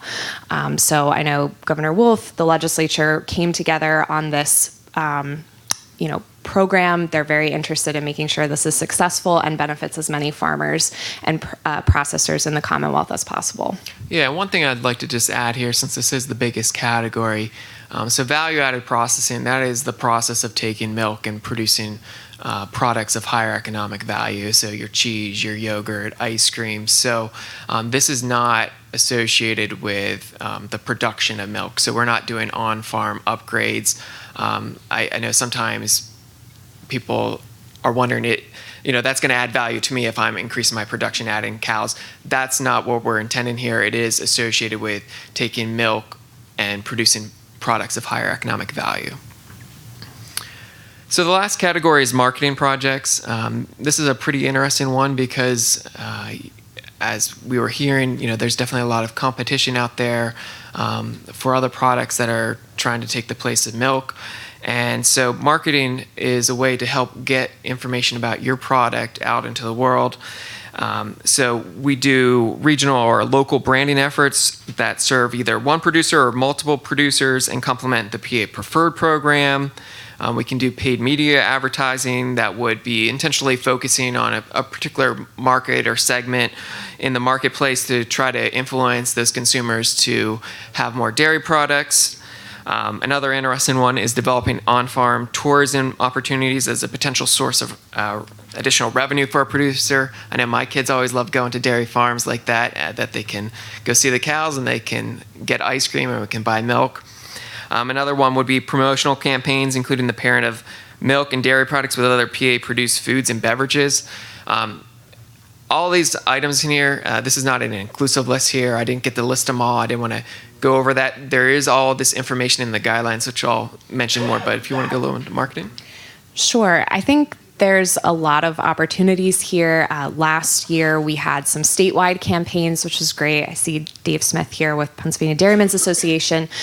If you're considering some sort of marketing application, I think the more that you can show that your efforts are benefiting, as Ryan said, the region, or combining multiple products, multiple producers who are benefiting, that would be my advice.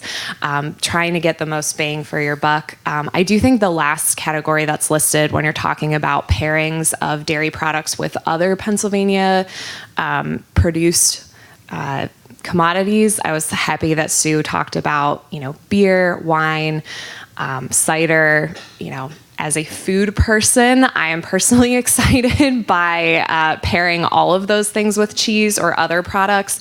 I think cheese is a natural companion to all of those things, but that doesn't mean cheese is the only product that you could pair with something else. I think there are many untapped resources that could be paired, and there are certainly a lot of great associations here in Pennsylvania that I think would be really interested in partnering with dairy. It's one of the most amazing things about Pennsylvania agriculture. We are so diverse. We have people doing so many different things. And I think whenever you can leverage other Pennsylvania products, it's a win for everyone. And we saw a little bit of some folks expanding their operations, expanding value-added processing on the farm in the hopes of building agritourism. We didn't really have any applications last year specifically for agritourism. So I think there's a lot of unexplored, untapped possibilities there. So we're excited to see what comes next. Yeah, and I would just add, so if you have a potential project that you're thinking about and you want to confirm that before you spend a lot of time, you can definitely reach out to me. I'd be happy to talk to you. I might loop in ag if it's more of a technical question, but I certainly want to be a resource for you as you are looking to potentially submit an application. On the little sheet, there is my contact information. That is my direct line, so feel free to give me a call or shoot me an email. So the next thing is the funding. So as Natalie mentioned, it does require a match. So the match requirement is a 15% cash match. So that's in-kind is not eligible, so it has to be a cash. So that works out that essentially the state would pay 85% of the costs, and then you'd pay 15%. It is a reimbursement program, so as you incur those costs, you submit the invoices to us, and we pay 85% of those invoices. There are maximums based on the categories, and so research and development, that could be up to a $100,000 grant. Transition into organic could be up to a $50,000 grant. For the value-added processing, if it's a single producer on-farm facility, that's a grant up to $50,000. If it's an off-farm cooperative plan or multi-producer project, that would be eligible for up to $500,000. And for marketing, up to $100,000. So the important question for you guys that I'm sure you want to know is how to apply. Is it easy?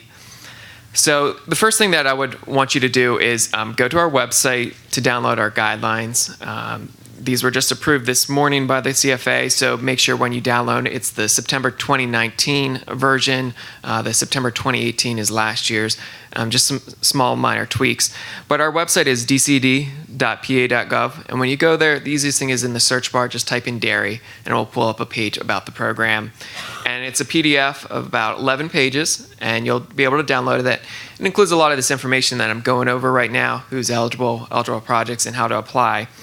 So when you go through these and you determine that you have an eligible project you want to apply, there's three main exhibits. I really did my best to make this as easy as possible. I certainly recognize that you guys are a busy group of people. You guys have other things that you're doing. You don't want to be doing grants full time. So the three main things that we're going to need, that we call them exhibits. The first one is the narrative. So it's a description of your project, and we do have specific questions that we want answered. But the main idea here is we want to be able to understand your project. We're not out on your farm and knowing what you're doing, and so that's where a narrative that really describes the project and the impact that it's going to have, that is the first thing that you're going to need to do. The second exhibit is a cost estimate. So we need to have an estimate for what this cost of this project is going to be. That's an estimate that should be backed up with some information. It should be prepared by a qualified professional. So that's where I know they talked about potentially getting a quote or something like that to just back up some of the numbers for the cost of the system. And the last thing is a funding commitment letter. So we need to know where that 15% cash match is coming from. So we're looking for those funding commitment letters just so that we know where that 15% cash is coming from. Ryan, if I could just jump in on the quotes. Certainly, if you're having work done by professionals, you're going to need to get quotes from them.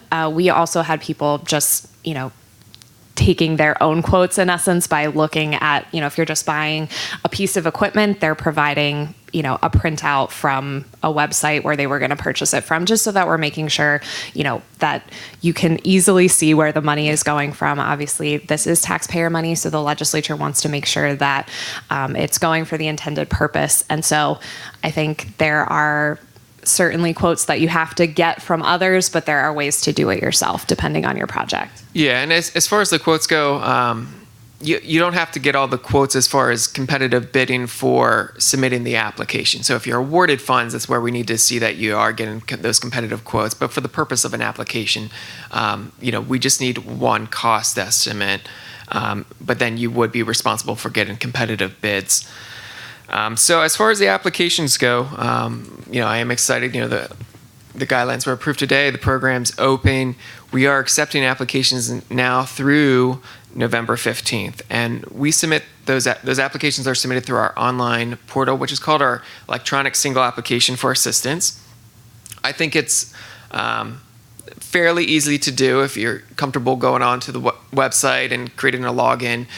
It's on our website. You create a login and basically you select the program, and you'll have to fill out information about your project, so your name and contact information. There's a budget page where you fill out a budget, how you're going to spend the money and the match and everything.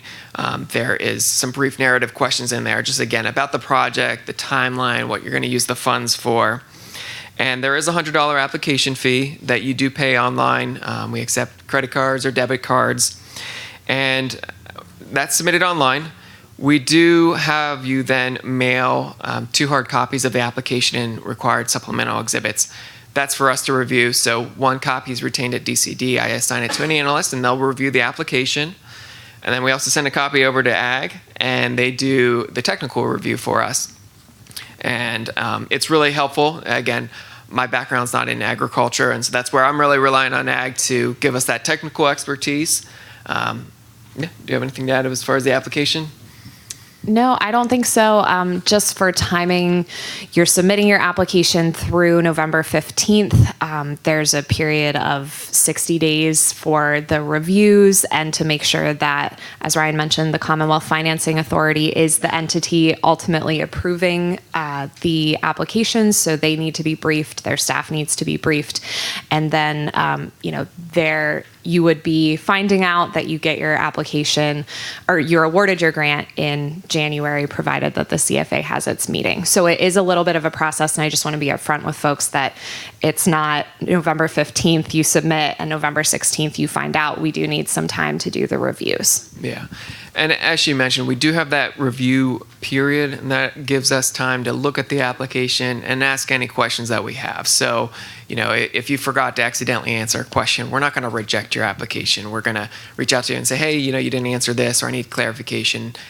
We might give you a week to give us that answer, but we do have that time built in so that we can do that review, do our summary for our board so that they can understand the project, and then take this to this January CFA board meeting for consideration and approval.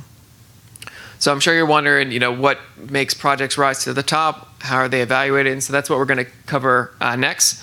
So the first thing is all projects, we have some things that we look at here. So for all projects, we're looking, number one, how much PA source milk is utilized in the project. So this program is to support the Pennsylvania dairy industry, and so as a result, we definitely want to be looking for projects that are incorporating Pennsylvania source milk. So the general threshold is that at least 75% PA-based milk is incorporated into the project. Higher, even better. Another thing is looking at if you included some specific measurable evaluation criteria for the project. So at the end of the project, once you've completed it, you're going to provide a report. And so we want to be able to know, at the end of the day, how are we going to evaluate if this project was a success or not? So that might be an increase in production, or how much milk you use, or how many consumers transition or use your products. So are there ways that we would be able to evaluate the success of the project at the end so that we can know which projects and models work best? Leveraging matching funds is important. So it does require a 15% match. If you're able to provide more, that's always more favorable, just because we can have more money to go around and we can do more projects. So if you're able to provide more than 15%, that is something that is favorable. We are looking if it's a replicable model for use across Pennsylvania. So as Rebecca mentioned, she's doing her project and she's going to create a product or a PDF that would be a resource for people. So if there's other similar farmers across the state that want to do a project like that, they'll be able to look at that and maybe replicate some of those successful components of her project. We are looking, is your budget itemized? Do we understand what's in there? So that's, again, just having a good cost estimate so we can understand what the project is and what are the different components of that. And the last thing would be just, again, looking to see if you have that strategic plan for project implementation. We have limited funds here, so we want to have projects that are going to be able to roll out and be successful. And so we're looking to see, do you have that plan in place to do that? Yeah, I think what Rebecca talked about with dusting out your business plan, and again, that's where the Center for Dairy Excellence can be a really good resource to help with that planning, or even to just help you update what you already have. Yeah. So then, for the different categories, there are some additional evaluation criteria that we look at. And so for research and development, it's really looking at the research that's going to be happening, looking at what is your problem statement that you're trying to solve, or what is the market opportunity, and then explaining how that research that you're going to be conducting is going to address that problem or capitalize on that market opportunity. And then we're looking, is your methodology good for conducting and evaluating this research? So for value-added processing, there's several things that we look at here. So obviously one is, for it to be a value-added process, hopefully that's going to have an impact on your farm. And so we want to know, is this going to be projected to help increase your gross and net incomes for your farm? We are expanding agricultural facilities with this. And so we want to know, how much are we going to be expanding the capacity of that processing and manufacturing facility for these dairy products?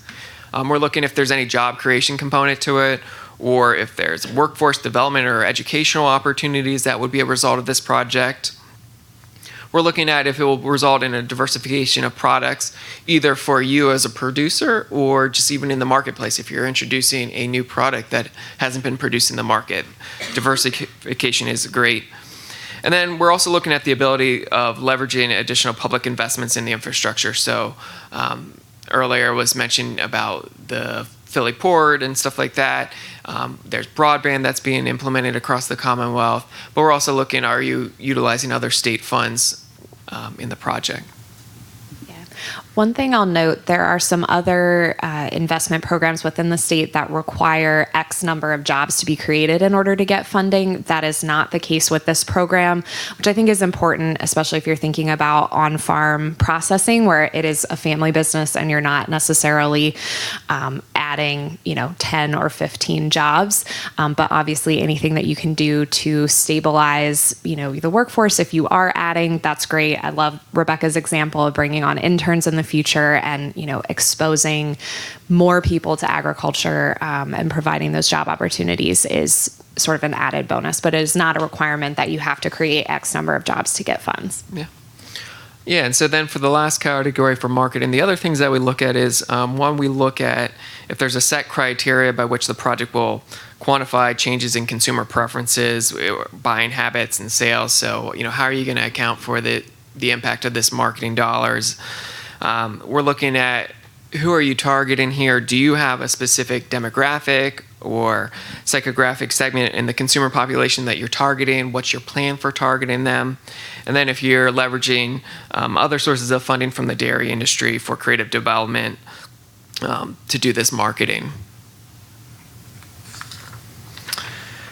So some other important things here. So I do know they had asked the question here as far as how the process went. So I think this is where I'll probably get into some of those things.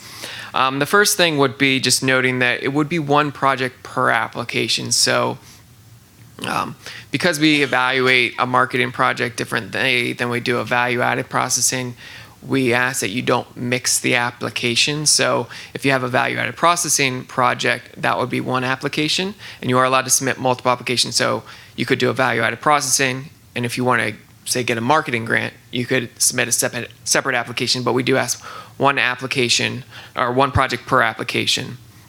Another important thing is that costs incurred prior to approval are not eligible. So if it's a project you've already done, equipment you've already bought, none of those costs are eligible. So we're only looking at projects that are basically going to start after you find out if you get awarded the grant. So you're really looking at 2020 as a project. So you have some time to think about this and everything, but it's not for a project that you're currently implementing here in 2019.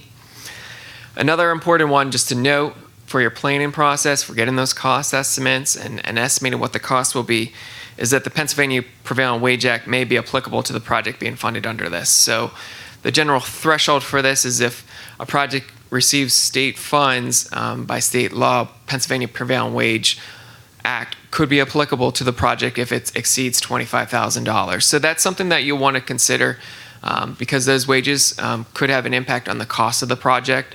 There is compliance things, as they were mentioning from Caputo, that would be required if you're using the funds for construction or installation cost. The other thing that was again mentioned was the applicant is responsible for seeking competitive bids for all the work that's being conducted with the grant funds. These are taxpayer dollars, so we want to make sure that they're being spent in a wise way, and so we do that by requiring the grantees to get competitive bids for all of the things that we're spending our money on. The general threshold is you get 3 bids and you go with the lowest responsible bidder. And then just the last thing just to keep in mind is, so we're excited about the projects that are coming out of this, and we want to know the success of them. And so at the end of the project, when you're concluding it, you are supposed to provide a report to us. It's nothing too extensive, 1 or 2 pages. We're basically outline what the project was, how you used the funds, and the success of it. And we do ask for a 1-page executive summary so we can put it up on the website. So again, this could be a resource for other farmers that want to look at your model. What did you do? How were you successful? And is it something they could potentially do on their farm? And I would just say if there are questions or you're not sure about the prevailing wage piece, it's very worthwhile to reach out to Ryan directly. A lot of dairy farmers, a lot of people in agriculture are used to doing your own work, or you have somebody in your family do your work, and you just want to make sure you understand, depending on the amount of money that you're getting, what you need to do. It may mean that you're reaching out, like he said, to a couple of different construction companies, and you can't just have, your neighbor do it for you. So just things to keep in mind, again, on a case-by-case basis. The DCED team has been really responsive and I think helpful, and that way you can figure out if this makes the most sense for you on the front end. So I'm sure you're interested in what we did last year. So last year we had 42 projects requesting a little over $7 million, and we just made approvals in March, so it is relatively new. I know I've been starting to pay some invoices and stuff out for some projects, but we did approve 29 applications for the $5 million that we had available last year. So we had 2 projects for research and development, which was great that were funded. We didn't have any transition to organic. We didn't have any applications, so we didn't approve anything. Under the value-added processing, it was interesting. We had a lot of these single producers on farm that were under the $50,000. We did 11 of those projects. I think they're great, supporting those small family-owned operations, as well as then we did 11 projects for the larger processing facilities. And then for marketing, we did 5 projects for that. And I'll say last year we had accepted applications in 2 different rounds. Considering that we are on TV talking about this today, we're expecting that we'll have requests for the full $5 million in this first application period. So I would consider this, the opportunity to put in an application. That's not to say if we do not expend all the funds, they'll be open again. But that's sort of what I've been telling folks. This is probably the opportunity, considering that you saw we had requests for over $7 million last year. Yeah, so we definitely anticipate, demand similar to last year, I would hope. I hope there's a lot more innovative projects that are going to be coming forward. So yes, November 15th is the deadline. So is it 11:59 p.m. or is it 5 o'clock p.m.? 5 p.m. Okay, that's good to know. 5 p.m. I want you to sleep, so... but yeah, so certainly I do want to just reiterate, if you have any questions, please reach out to me. I'm happy to answer any questions. You have my email address, you have my phone number. Feel free to reach out to me with any questions. I certainly want this to be a great experience for you if you're considering doing it. So feel free to reach out to me and I'd be happy to answer any questions.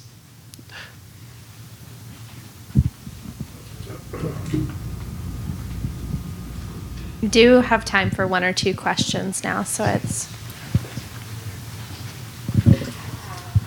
Thanks. 2 quick questions. Do the applicants have to be PA legal entities, or can it be, let's say, a company that's out of state but has a facility in Pennsylvania and would meet all the other criteria? The facility has to be in PA, and obviously they'd have to be registered to do business in PA. Okay, but they don't have to be a legal entity of Pennsylvania. You mean, do they have to be created or No. Like if there's a co-op that has 5 plants, 2 of them in Pennsylvania, those could apply even though the co-op is legally an entity of New York or As long as we're doing the improvements in Pennsylvania, yes. Right, okay. Yeah, and that's where the 75% Pennsylvania sourced milk would be important. And the second quick question, when they submit invoices for reimbursement, how long does that take? So generally we quote 2 to 4 weeks processing time.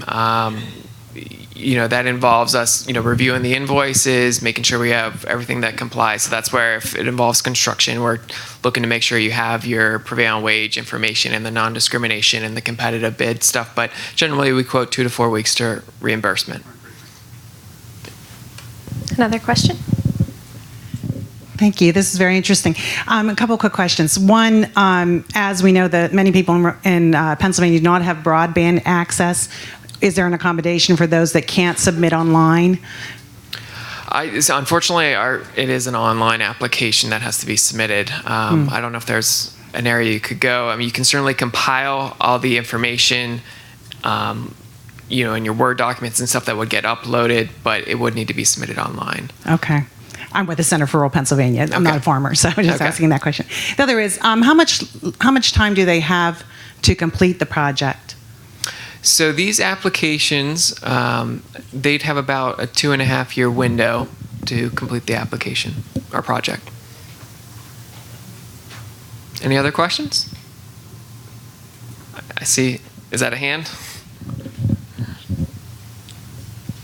I'm just asking about the target consumer on the marketing track. For the marketing track, can the targeted consumer be restaurants, co-ops, processors, participants in the downstream supply chain that are not the end consumer? I think we could consider it. I mean, we would need information on what kind of marketing you're planning on doing for that, but as long as it's going to result in additional demand for the dairy industry, I certainly think we could consider it.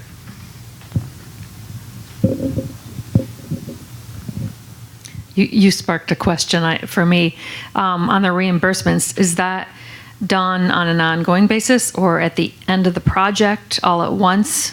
Or can it be funded it's along ongoing. the way? Yeah, Okay. Yep, ongoing. Any final questions?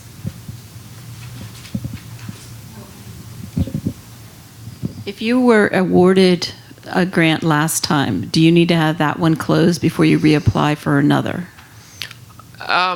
No, but I would want to know that you've made good progress on the first one. Yes. Okay. Anything else? Okay, well, thank you very much. Appreciate it.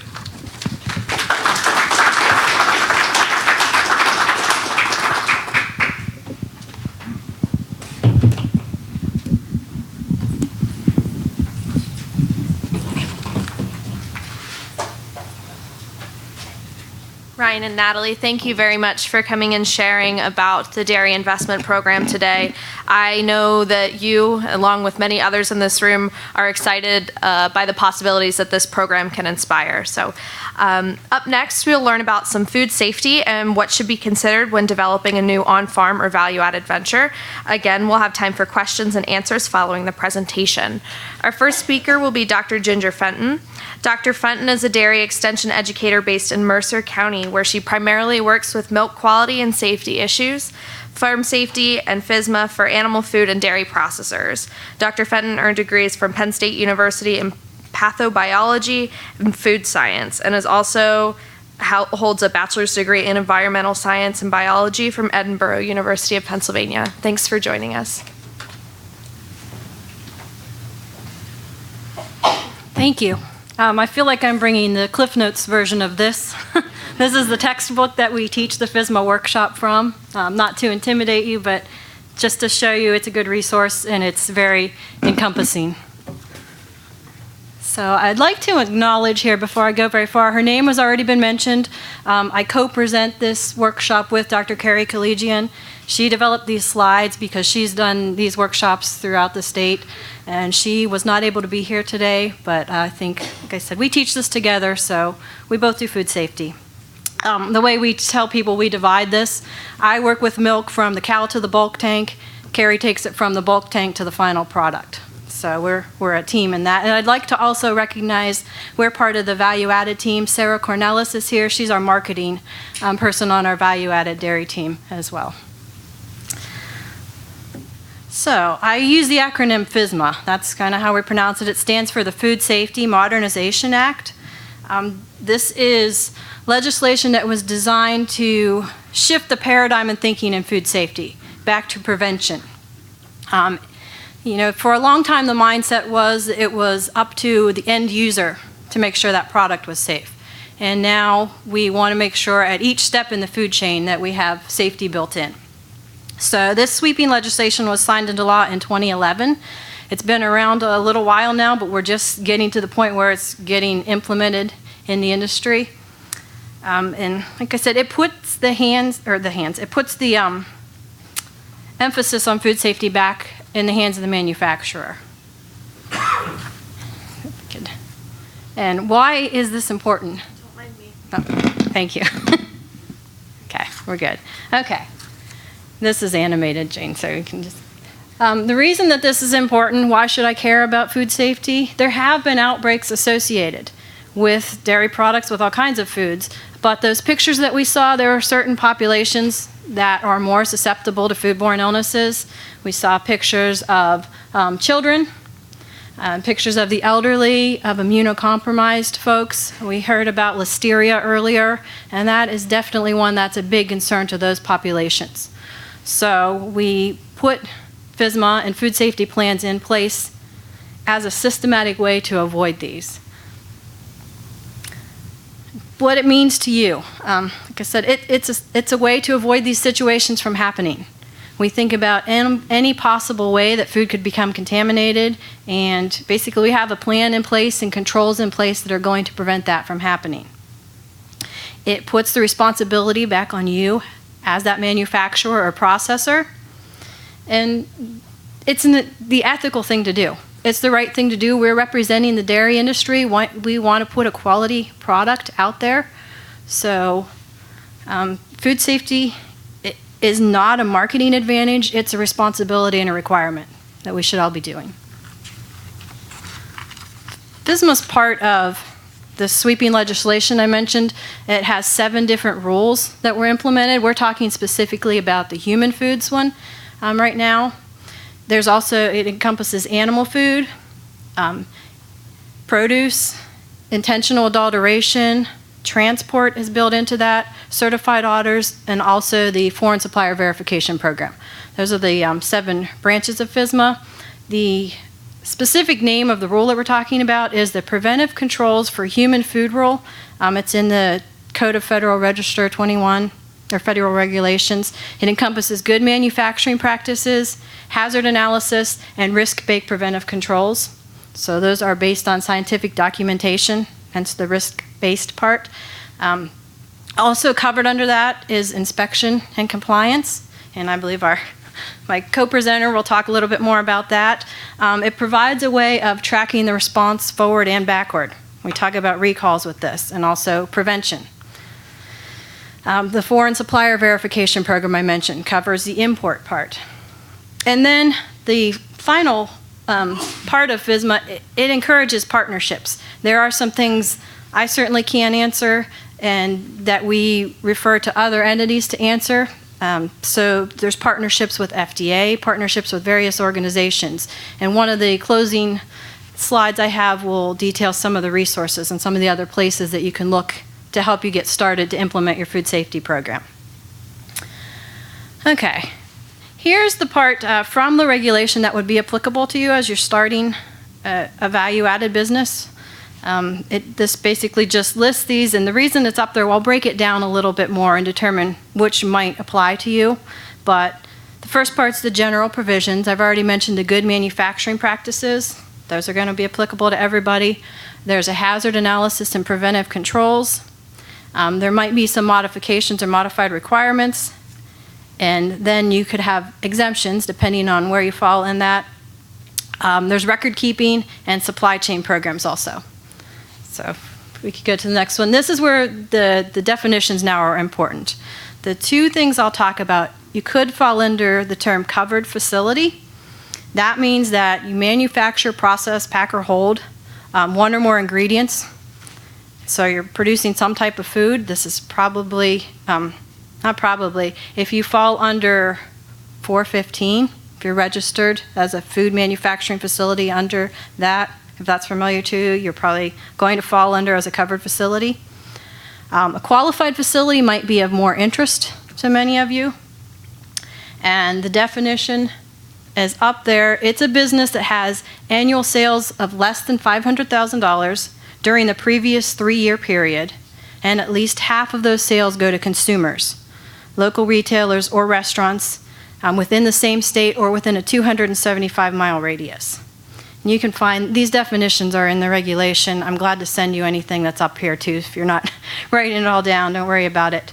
The other key definition under qualified facility could be a very small business. And this would include businesses that do less than $1 million, adjusted for inflation during the previous 3 years. And that includes human foods, basically plus their inventory of any manufactured foods, anything packed or held that has not been sold yet.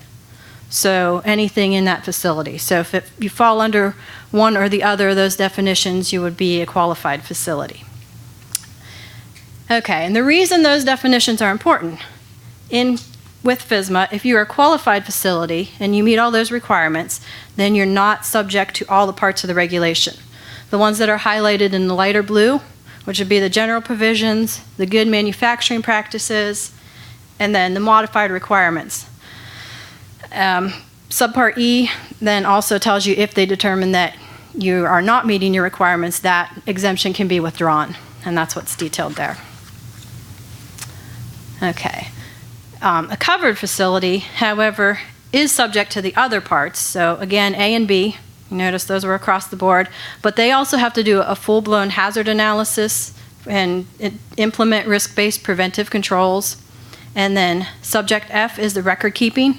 There's a record keeping program. It tells you everything you should keep track of, from dates to signing off to time to review the records to exactly who needs to keep track of all those things. And then a supply chain program is important as well, because it might be up to somebody that you're getting that ingredient from to have controlled that hazard, or you may be sending a raw ingredient somewhere else and you're relying on whoever you're supplying that to have controlled the hazard. A few things that fall under the first part, under subpart A. There are mandatory training requirements, and that was one thing I brought the book for. So this is the workshop that we teach. It's a standardized curriculum from the FSPCA. It is a very lengthy textbook. It's a 20-hour course. You'll find that that's standard. You know, everybody, if you're going to go through FSMA requirements, you need to do that, or else provide documentation that shows that you can meet the equivalent through your work experience. There are certain exemptions. If an industry follows HACCP, it may be exempt, and HACCP stands for Hazard Analysis Critical Control Points. FSMA is a bit of a shift in terminology. From those of you that are familiar with HACCP or that might have done that in the past, this is something, it's new vocabulary. I tell people a lot of acronyms, sorry. And there are also some low-risk foods that may be exempt. For training, the biggest responsibility of management is ensuring that all employees are trained to properly perform whatever that job requirement is. And if that's being the supervisor, then you have to prove that you can do that. If that's running your pasteurizer, for example, they have to prove that they've done some type of training and document it that shows that they can do whatever job it is that they're performing. That's where job descriptions are really useful to anybody that's working in your company. Then you can go back to your documentation and say they were trained to perform X, Y, and Z. A qualified individual is a key definition that we talk about with training requirements. And they have some type of education, training, or experience that proves that they can do that job. For everybody that's in the facility, they should be trained in food hygiene and food safety, and that includes personal hygiene and health. I'll talk a little bit about that here in another slide. So The next part is the good manufacturing practices. These also apply to everybody. And just to highlight them, that personnel, hand washing, hair nets, those types of things that we've heard about fall under personnel. Plant and grounds. One of the best ways to eliminate pests is to discourage them from entering, keep them out. That would fall under your plant and grounds. Sanitary operations, storing cleaning chemicals properly would be part of that. These, I like to equate these with a sports analogy. I think of these GMPs as like all the training drills and all the preparation we do before we go play a game. So you get all the pieces in place, you have all the skills, and then you're ready to play the game, and that's where the food safety plan is. And here's just an example of what would fall under GMPs. For personnel, specifically employee hygiene. If somebody has an illness, hepatitis A, for example, we're going to restrict them from working with food. If they have an open wound, it has to be adequately covered. We want to make sure that they're wearing gloves if they're handling any ready-to-eat foods. And then the other one at the bottom, the last point there, no personal items in the production area. And this becomes, I think, more of an issue, with cell phones and with people bringing personal items in. So just things to think about under those programs. If you fall under that qualified facility definition, then it's necessary to submit attestations. And this talks a little bit about that. That shows that you have thought through all the potential hazards associated with whatever it is you're manufacturing, and that you have preventive controls in place to deal with those hazards. It's not a full-blown food safety plan. Or the other thing that could fall under that is that you're complying with whatever your state or local or county regulations are. And I believe we still have, 6 county health departments in the state of Pennsylvania. So you'd probably fall under those. If you have to go through, if you're a covered facility and don't meet the exemptions for a qualified facility, then you prepare a full food safety plan. It is an actual written document. There are some nice tools out there that can help you through this. There's a plan builder through FDA. It's a lot of record keeping and a lot more narrative than maybe we have seen in the past, and a lot of writing. So you go through the hazard analysis. That means we think about any possible way that our food could become unsafe, and we have means to address it. So that might be in the process. It may be that we pasteurize, for example, or we ferment. That was discussed earlier. It might be in sanitation, so that we don't have any post-processing contamination occurring. If there's an allergen, if you're making an ice cream and you're incorporating something nut-based, then you'll have to have a preventive control in place to work with that allergen as part of it. And it could be supply chain. You may only be assembling or packaging a product that you're getting from somewhere else, but it'll still be necessary to have a supply chain control in place to show that you're not doing anything that could potentially compromise the safety of whatever that product is. Your food safety plan will need to be reanalyzed every 3 years. And as part of that, like I said, this is the full-blown version, so your preventive controls require monitoring somehow. They require corrective actions if something is out of compliance. We need to make sure we're doing it, that somebody's adequately performing it and signing off and keeping records, and that we're doing the right thing.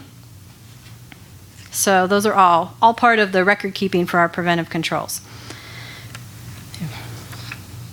I already mentioned this. The food safety plan has to be overseen by a preventive controls qualified individual. That's somebody that has met the FDA requirements, whether they've taken a course or can prove somehow that they have met the equivalent to one of the workshops.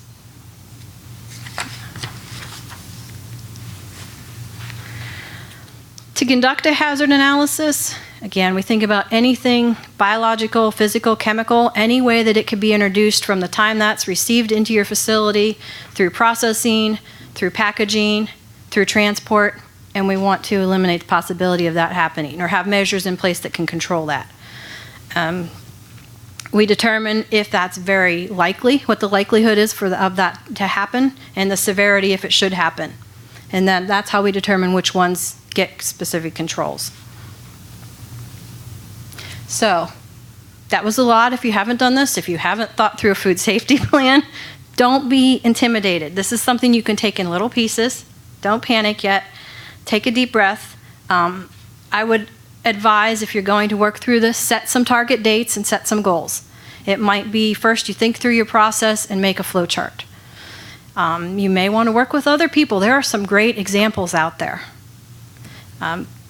Share the workload with your team. I realize too, on small scale, your team might be a team of one, and that is challenging. Don't try and do it all at once. It is manageable. So just some things. Think about doing maybe your GMPs first. If you are going to try and go for the exemption for qualified facility, gather all your documents that you need for the attestations. Put those in place. If you're a covered facility, then you'll start thinking about writing your food safety plan. When you train people, document everything. As they go to training, even if it's on-the-job training, that still counts and that should be documented. Start implementing those good manufacturing practices.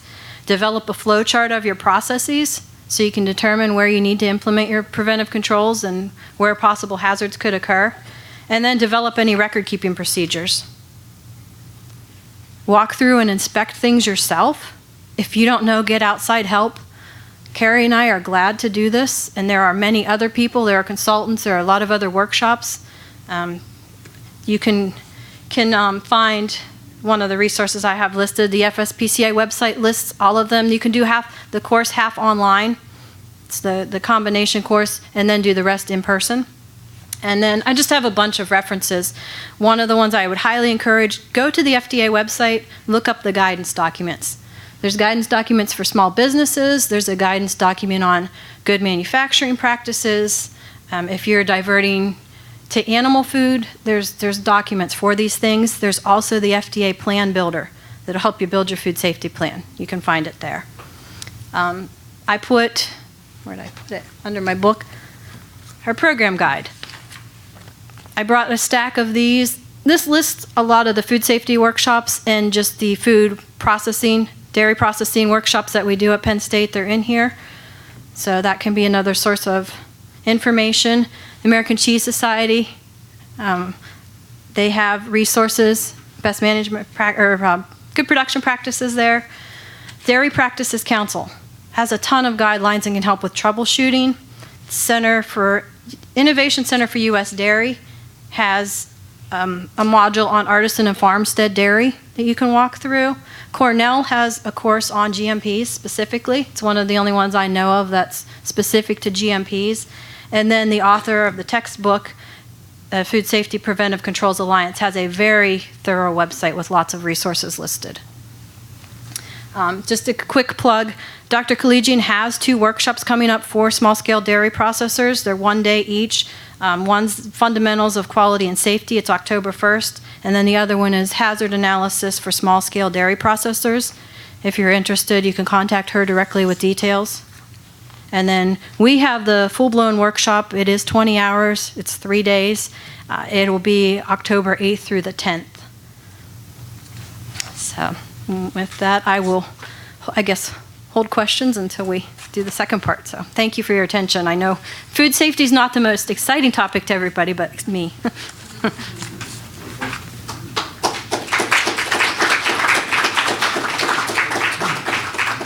Thank you, Dr. Fenton. Next, I'd like to welcome Greg Hostetter on behalf of the Department of Agriculture, Deputy Secretary for Animal Health and Food Safety.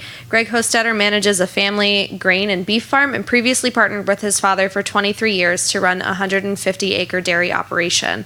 He serves as the Deputy Secretary for Animal Health and Food Safety, responsible for the Bureaus of Animal Health and Diagnostic Services, Food Safety and Laboratory Services, and Dog Law Enforcement. Thanks, Greg. One update to that, I don't have dog law anymore. I picked up the Farm Show Complex. So this is going to be an interactive presentation. So how many want the short version or the long version? Short version? Okay, so I did bring the food code book with and the pasteurized milk ordinance book with. The food code would be just as big, but it's just in smaller text. So, primarily with the audience here today, we'll stick with the pasteurized milk ordinance. So what's food safety mean? So just in simple terms, it means keep it clean through production, through processing, through handling, through consumption. And with, the public viewing this today as well, also through that whole food supply system, you have to, take into account what happens in the home, because the kids might leave the milk jug out on the table for an hour or two, or maybe longer, or it might be, you're getting the groceries and you forget to bring them all in from the car, or even how you even store your groceries in the refrigerator is very, very important. So I just wanted to make that note there as well. So this is, the slides I have are quite simple. It's just going to be more of a conversation, targeted at the group here that are looking to do, on-farm processing. And these, they stick to food safety, but just some other interactions that I've had with folks that were looking to do on-farm processing, and some of the things where I've seen were, roadblocks. You can see here we have sort of the little, picture here, of the roadmap to success, and it's not a straight road, you can see. Now, we didn't put any roadblocks in, or construction, or stoplights or anything, but it's not easy. So things to consider when you're looking into this type of venture. It's very important to do your homework, as was mentioned by a couple of the presenters here and their stories that they had. It takes a lot of time and effort and strategic planning. So one that's overlooked is before you're starting to talk to contractors and do your building plans and stuff, talk to the township, look at the local zoning. Those are always important, instead of stopping your construction because you didn't have your building permit. Also, not that it's, depends on what your business model is, look at your risk management, your liability insurance. If you are making an addition, you're talking to your insurance provider. Those are, a lot of things to consider when you're on the business planning mode for this stuff. Food safety requirements. So if you have a relationship with a dairy or co-op, as most farmers do, and they're looking to do on-farm processing, it will change your relationship, no doubt about that. So how many of you know what BTU stands for? Bulk tank unit. So how does the FDA view that in the pasteurized milk ordinance? That is all the producers that are under that dairy. So if you're selling to an independent dairy and you might have 100 producers there, they're all under that same permit. Or if you're in a co-op and it's 1,200 producers, again, you're all under that same permit BTU. So when you start to do on-farm processing, now you're doing your own venture. So now you need to create your own bulk tank unit. And if you want the grade A rating to keep moving forward with that, you've got to take into account those considerations. And also, when you're getting into the process, you got to look at pre-construction. So if you're working with a contractor and you've got business plans and you've got laid out what your milk house is going to look like, what your bottling area is going to look at, you need to contact us, because we actually need to do a plan review before the construction starts to approve that. And also, like on equipment, we've seen folks are buying stuff on Amazon, eBay, you name it, and they're not, 3A standards or passed into the guidance in the pasteurized milk ordinance, or even they're buying equipment that might need repairs that they really didn't expect. So again, it just takes a lot of time and consideration and double checking, because we had one company that spent a lot of money on a new machine and it didn't pass inspection, and there's not much we can do after you spent that money. So those are things you really, really got to take into careful consideration before you're venturing out there and actually spending your money on those dollars. And again, also then before installation as well. So we like to be there for you and oversee the installation and make sure it meets the standards as well. Now here's one where we've probably seen the most issues with PDIP recipients: water testing. So you're used to the regular regimen of water testing for, with your relationship with a dairy or co-op, but when you're starting to get into on-farm bottling or processing, that puts you in a different category, which I was mentioning puts you into the food code. So if you're doing any type of retail on site there or selling off site, puts you under the retail category. That triggers that you actually need a DEP approved and inspected water source or well. So that's just something new that, isn't new, but be new for you getting into a different sector and dealing with those things. So that's another thing to worry about, because I think we had 2 of them that were through the project and they realized that they had to go through that route. And I was mentioning a little bit again, about the grade A rating. So why is grade A rating important? Well, grade A rating is very important because that's what provides access to interstate commerce. Now, by default, if you don't meet the grade A standards, your grade B, then it would be intrastate commerce. It would have to stay, locally here in Pennsylvania.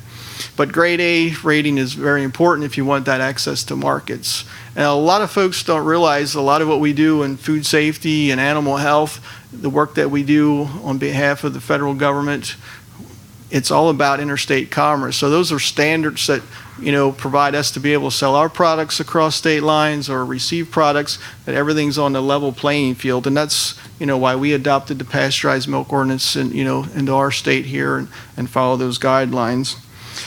So we had also a case where some farmers wanted to go out on their own and start their own co-op.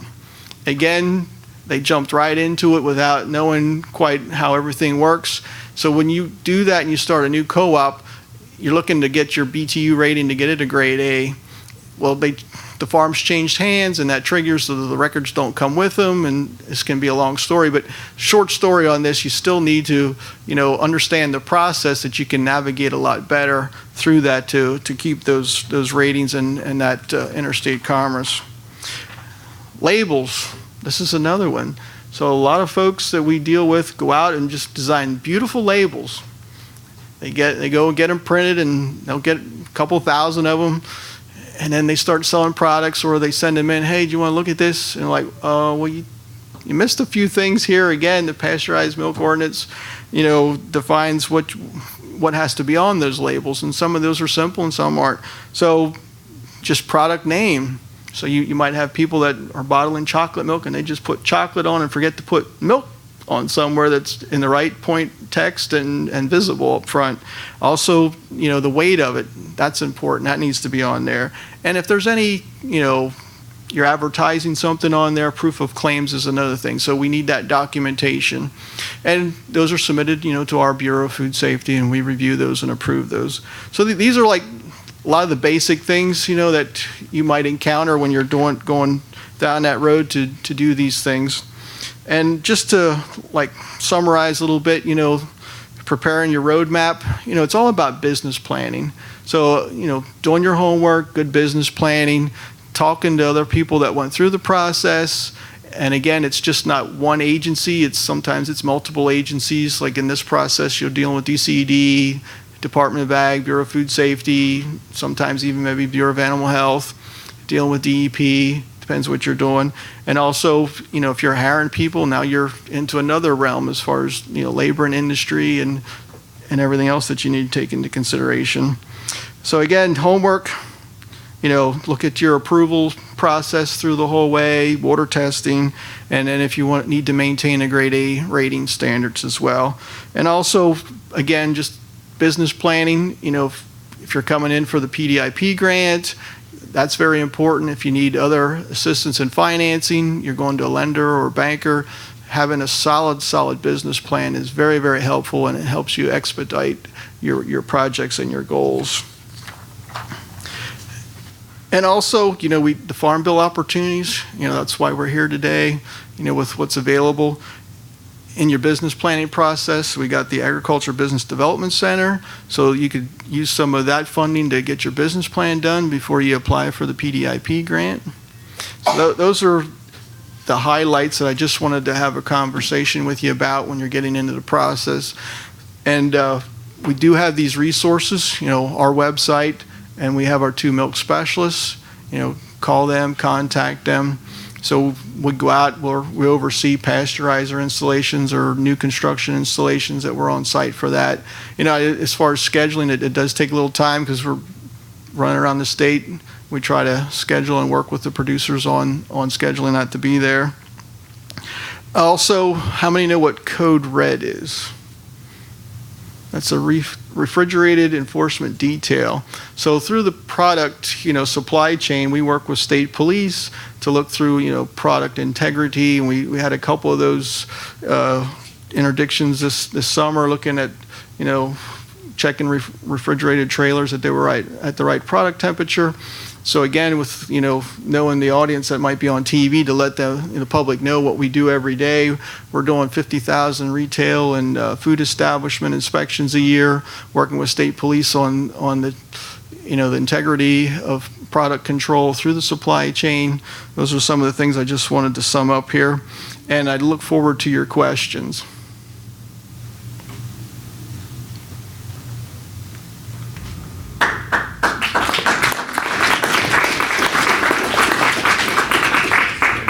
Ginger coming up.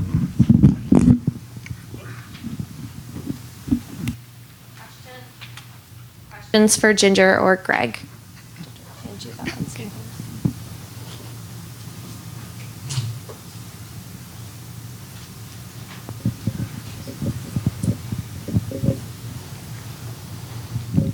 Hi, guys. I just have a comment. I want to just say to people that if you're beginning this process, a lot of people hear negative things about inspectors, and our experience at our creamery has been positive. It's really great to have a fresh set of eyes come in and see what's happening in your creamery, because sometimes you're so in it.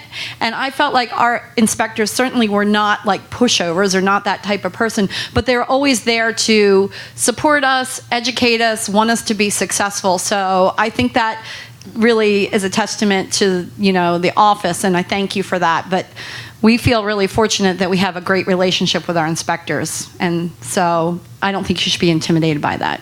So just a comment. Thanks, Sue. Other questions?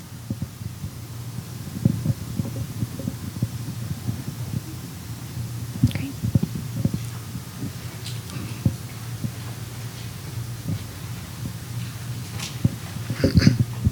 It's probably worth talking just a little bit about if you're shipping to a co-op or independent today and you make the decision to shift away from that and do something direct. What are the considerations that need to be factored into that decision?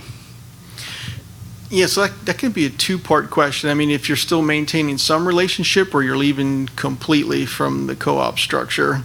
So both of them still, you've got to look at that grade A rating and how you're handling the transition and communicating with the dairy or co-op to take your inspection records with you, because you need 2 years of inspection records, because basically that grade A rating is actually an audit, a paper audit of those inspection records and what goes on that farm to prove that you can meet those standards. So yeah, it's a complicated question, and a lot depends on that business model and that unique circumstances.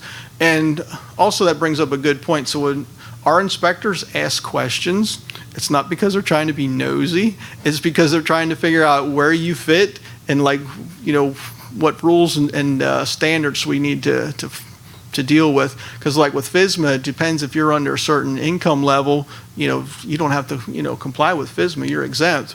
Now we have folks that maybe are doing $10,000, $15,000 worth of fresh produce sales, but yet they've got a large dairy, but guess what? The dairy income still triggers that, and you might have somebody else selling a lot more produce and they're actually exempt, and vice versa. So it's never just like one easy answer. That's why usually we ask questions to figure out where you're at and how to classify you. Just I would echo a point that was made earlier today. I think if you do make that shift, it puts some of the burden and the cost back on you too in lab testing. I appreciated that point that was brought up earlier, that you may have to do additional testing, and you'll have to become certified, write your own food safety plan, and have the additional cost and burden of the record keeping as well. I just have a quick question. There's some fantastic technology that has come online to help not just the dairy farmer, but the entire supply chain really understand how great a job they are doing when it comes to compliance and food safety. And I just wanted to make sure that it is the position of the Department of Ag that when we're talking about this kind of data coming from the dairy farm, that the farmer has the ability to own their data when they're sharing that information with you, that they can claim ownership of the data that they're sharing, so that they have control over, what's happening with that information and getting out there. Yeah, as far as you're talking about the inspections, yeah, we're working on that. But also, as far as the blockchain system is a wonderful thing that's starting to be developed, that you have those validations, from production through processing, through supply handling to the consumer, also is a new emerging technology right now as well to build into the system. Final question?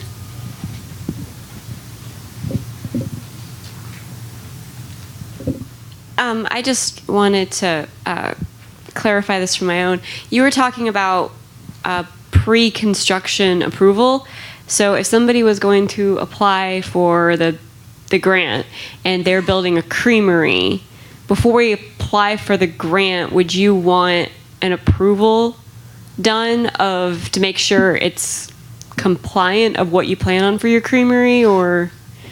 No, I don't think that would hold it up. We just need to approve it before you actually start construction, because it's usually nothing major. It's just usually different tweaks. We're looking at where locations of things are at, that things need to be adjusted. It's usually not major issues, but once you put plumbing in a certain spot and it's actually the wrong location, it's hard to jackhammer or move stuff out later.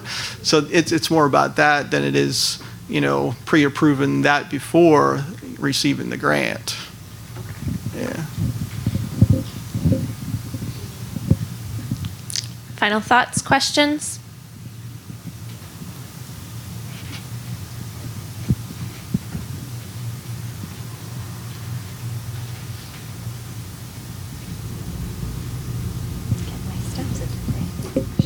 Thank you. One of the things I'm hearing, and I'm late in arriving, so I apologize, but I would make one comment. It's very encouraging, and it's also very important to hear the steps and the measures that are being incorporated here, because everything we're doing right now comes down to consumer confidence. Yeah. And every bit, although I'm late, every bit I've listened to here in the last few minutes translates to, we do a good job talking to ourselves in the production side, but we don't do a real good job about encouraging the consumer not to listen to the rhetoric, but more importantly, listen to what was just said here just now. The steps and the measures being invested in about a product that we want the consumer to be confident as they're at consumption time. So, I really applaud you for the measures taken to make that the message, more importantly, to ensure as a consumer place of origin and consume it with confidence, because we've watched over it. That's all. Just a comment. Thank you, Eric. That is the core mission of the Bureau of Food Safety. One last call. All right. Join me in thanking Ginger and Greg for their key points today.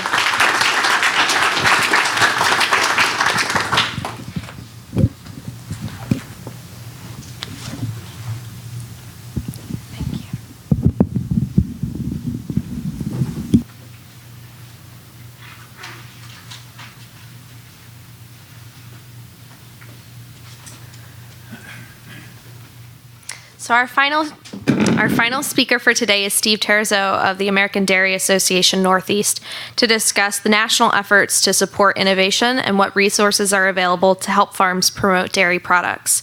Steve has 29 years in the beverage business, calling on national accounts and distributors in New York, Pennsylvania, Connecticut. Steve has launched over 100 new products, and he joined the American Dairy Association Northeast this year in 2019. Please help me in welcoming Steve.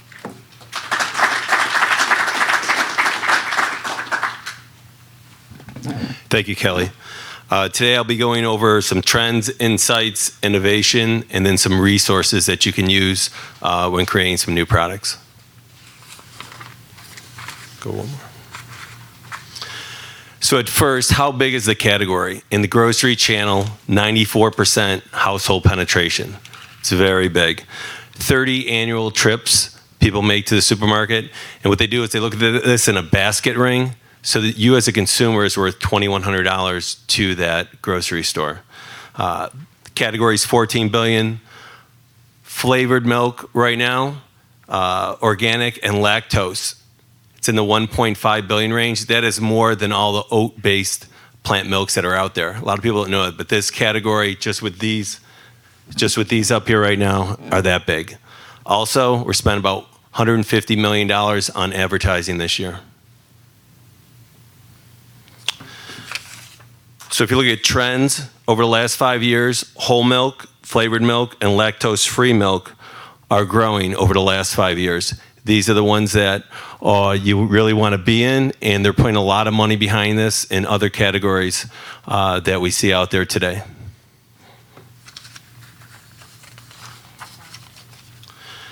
So when we look at this, just one more serving of household, per serving household milk per day or per week could drive significant growth in this category today. I will show you some innovation that are out there. Some of it's going to be concept based on what DMI has shown us that are out there.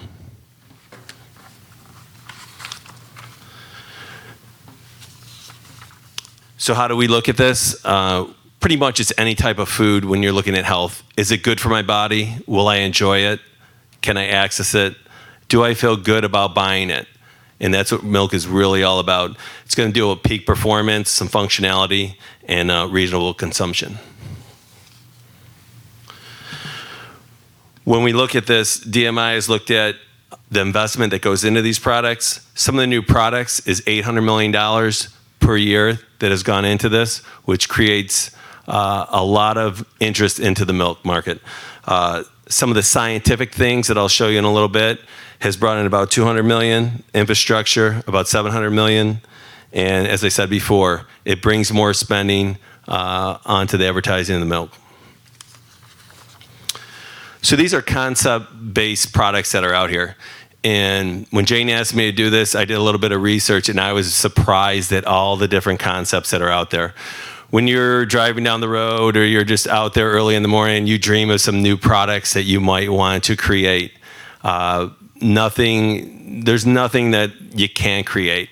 So I would say to you, with the grant money that's available out there, look at some concepts, look at some different things that are out there.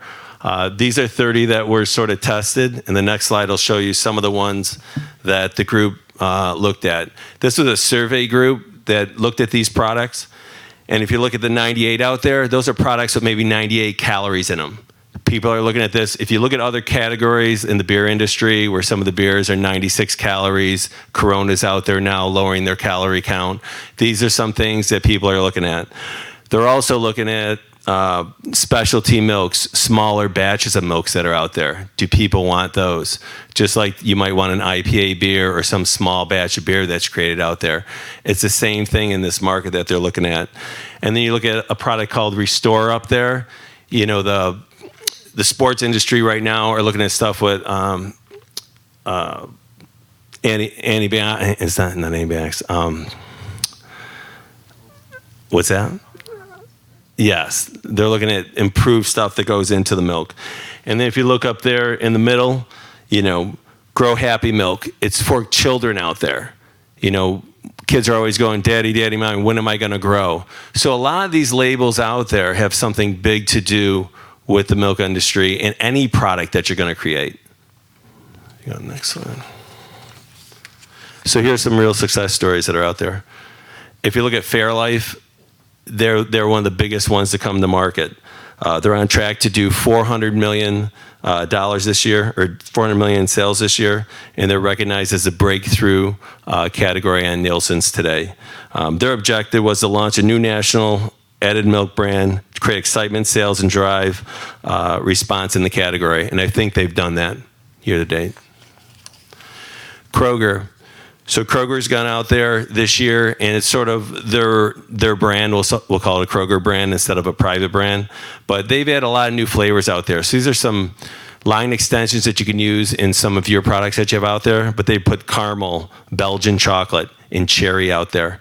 These are some line extensions that are a little bit different than just the vanilla and strawberry that we have out there today. They're also went so well as that they're doing a fourth flavor for this year coming up.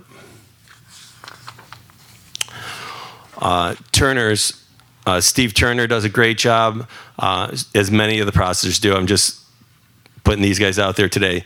But they've had some cookies and cream out there, strawberry, chocolate banana, some chocolate peanut butter, some of their half and half, but also they launched the new fresh lactose-free milk, and that's pretty big in a couple states right now. It hasn't really taken off like they've wanted it to. In other states where I see it, they've been discounted a little bit, trying to get the consumer into that, but it has grown a little bit. So on the national level, we really play in the Domino's, Taco Bell's, McDonald's, Pizza Hut. We've done a lot of innovation with trying to get them to put more cheese on pizzas, cheese in the crust. McDonald's has all-day breakfast now, which is great. It helps with the cheese consumption. Kentucky Fried Chicken has also done some great things out there. And this one just came across the internet with our company last week. So Taco Bell has just developed a cheese flavored chalupa. And what our scientists did with your checkoff dollars is the cheese is baked into the chalupa. So it's baked right into the crust there. So some of the resources that are available, there's IRI, there's MilkPEP, there's USDA, Market Insight. There's also myself. If you're looking at launching a product in any of the retail stores, like I said, I've been doing that for about 29 years. I've talked to many buyers, know what's out there. The one thing that I saw up there was nobody asked for an organic grant, okay? When I was on the mod side of the business in a previous job, the one buyer said to me, if you don't have it organic, we're not gonna take it. So that's one thing that you can look at. Also, when you're launching a new product, a lot of people just go in there and say, hey, here's my new product that I've got. Would you like to buy it? There's so much research that has to go into launching a new product, going to the stores to see where it would fit in there. Look to see if you can put a planogram together to show them where it would go. See where it will fit in there. See how your price is. Sort of give him the answer so he can't just say, no, I've got one just like this. Tell him how it's different and how you can be added value to the category and grow it.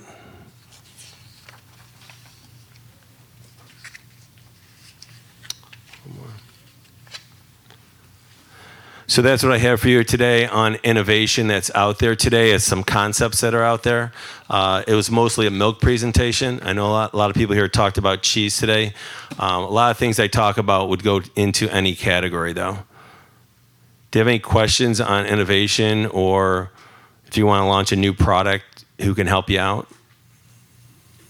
Anybody? You good? Thank you. Whichever one? Go ahead. No, just the whole beverage market. Right. I say that Pennsylvania's benefit is that historically beverage has been key to our dairy growth, and we believe it can continue. But if you look at the competition in that space from the non-dairy, can you speak to the you have some innovation up there, but just talk about sort of what you're seeing in the dairy beverage case that gives us some hope that there's renewed interest, continued interest in fluid milk consumption. Yeah, I think what we really got to do is send a message out there or a story to get back our beverage case. We've seen a lot of other people creeping into our category. We have to have innovation with some of the products up here, some kind of outside thinking to get more products into the beverage category in the milk. So you want to increase your space. So if you only got 3 doors in there, we have to keep creating products to equal the 4 doors. If we just keep putting the same old things in the grocery store, you're not going to grow. You're not going to grow with the gallons. Single serve is on the rise right now. And you make a lot more money on the single serves. You know, you can make $13 a unit instead of $2 a unit. So single serve is where you want to go. And when you're creating a new product, that's where you want to be anyways. You want to be in a 16 ounce up front. Once that, creates hold, then you want to go to a half gallon. But if you don't innovate, it's not going to be there. So the hope is to come up with some new products that you think that will work out there. Hopefully some of the products from DMI, they'll give me some more information to say, hey, look, create a lower calorie if we can through your processing network. I don't know if it's available out there because it's not my expertise, but if you guys can take the sugar out and do some little bit extra out there, that looks like what's gonna resonate. We can put static clings on the door, we can put Halloween stuff up there, we can put a lot of different things on there. But for the dairy door right now, we need innovation, because if you don't innovate, your space is just going to get smaller and smaller. They all look at it as days of supply. So how much space you've got out there, how many days of supply do you have before you'll become out of stock? And when your days of supply go up, you get a smaller space. So we really got to innovate. Thank you. But you started out in the comparison of the nut juice and the other products in competition. What strategy do you have to compare what whole milk and other products have in nutritional value compared to what the others lack? Pretty much it's a campaign that we do right now, and it's through Milk Pep and other organizations. It's telling the story. We were at a conference last week. One of our speakers says, if the story's not working, you have to create a new story. I think you were there. Oh, you didn't make it? I'm sorry. So we're looking at other alternatives to tell a better story on how. Right now, I got to say from last week's conference, they're beating us on the story right now. So we need a new slogan, a new thought process, sort of almost a new campaign. I mean, it's time for a new campaign to be out there.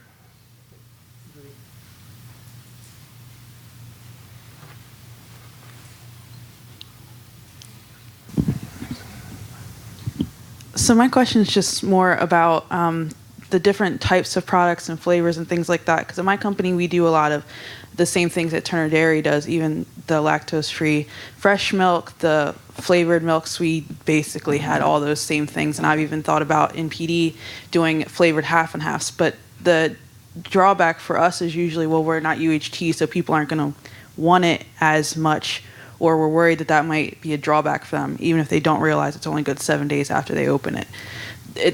I guess, how do you compete against that? Or do you just stand in the store and teach people it's only good for 7 more days? Like ours will give you at least 10 more or more if you got it fresher because we're 2 seconds away from the store you just picked it up at, kind of thing.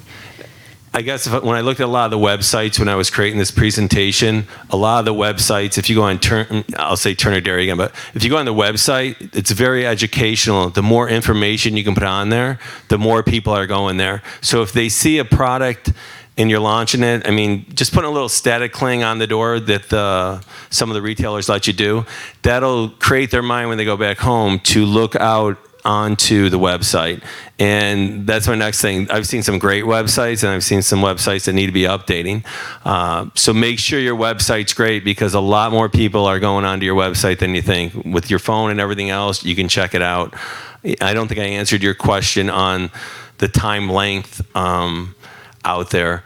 But it is a lot tougher in the dairy industry compared to the industry that I came from, where you have 6 months, 8 months, 10 months, shelf life on a product. I mean, they have an advantage over you right now to create new products. But it doesn't mean that you can't use the information you learned from them of what products are actually selling. Let some of the big companies tell you what flavors are doing well and what flavors aren't. Don't spend your money doing that. Take their money and look at that online.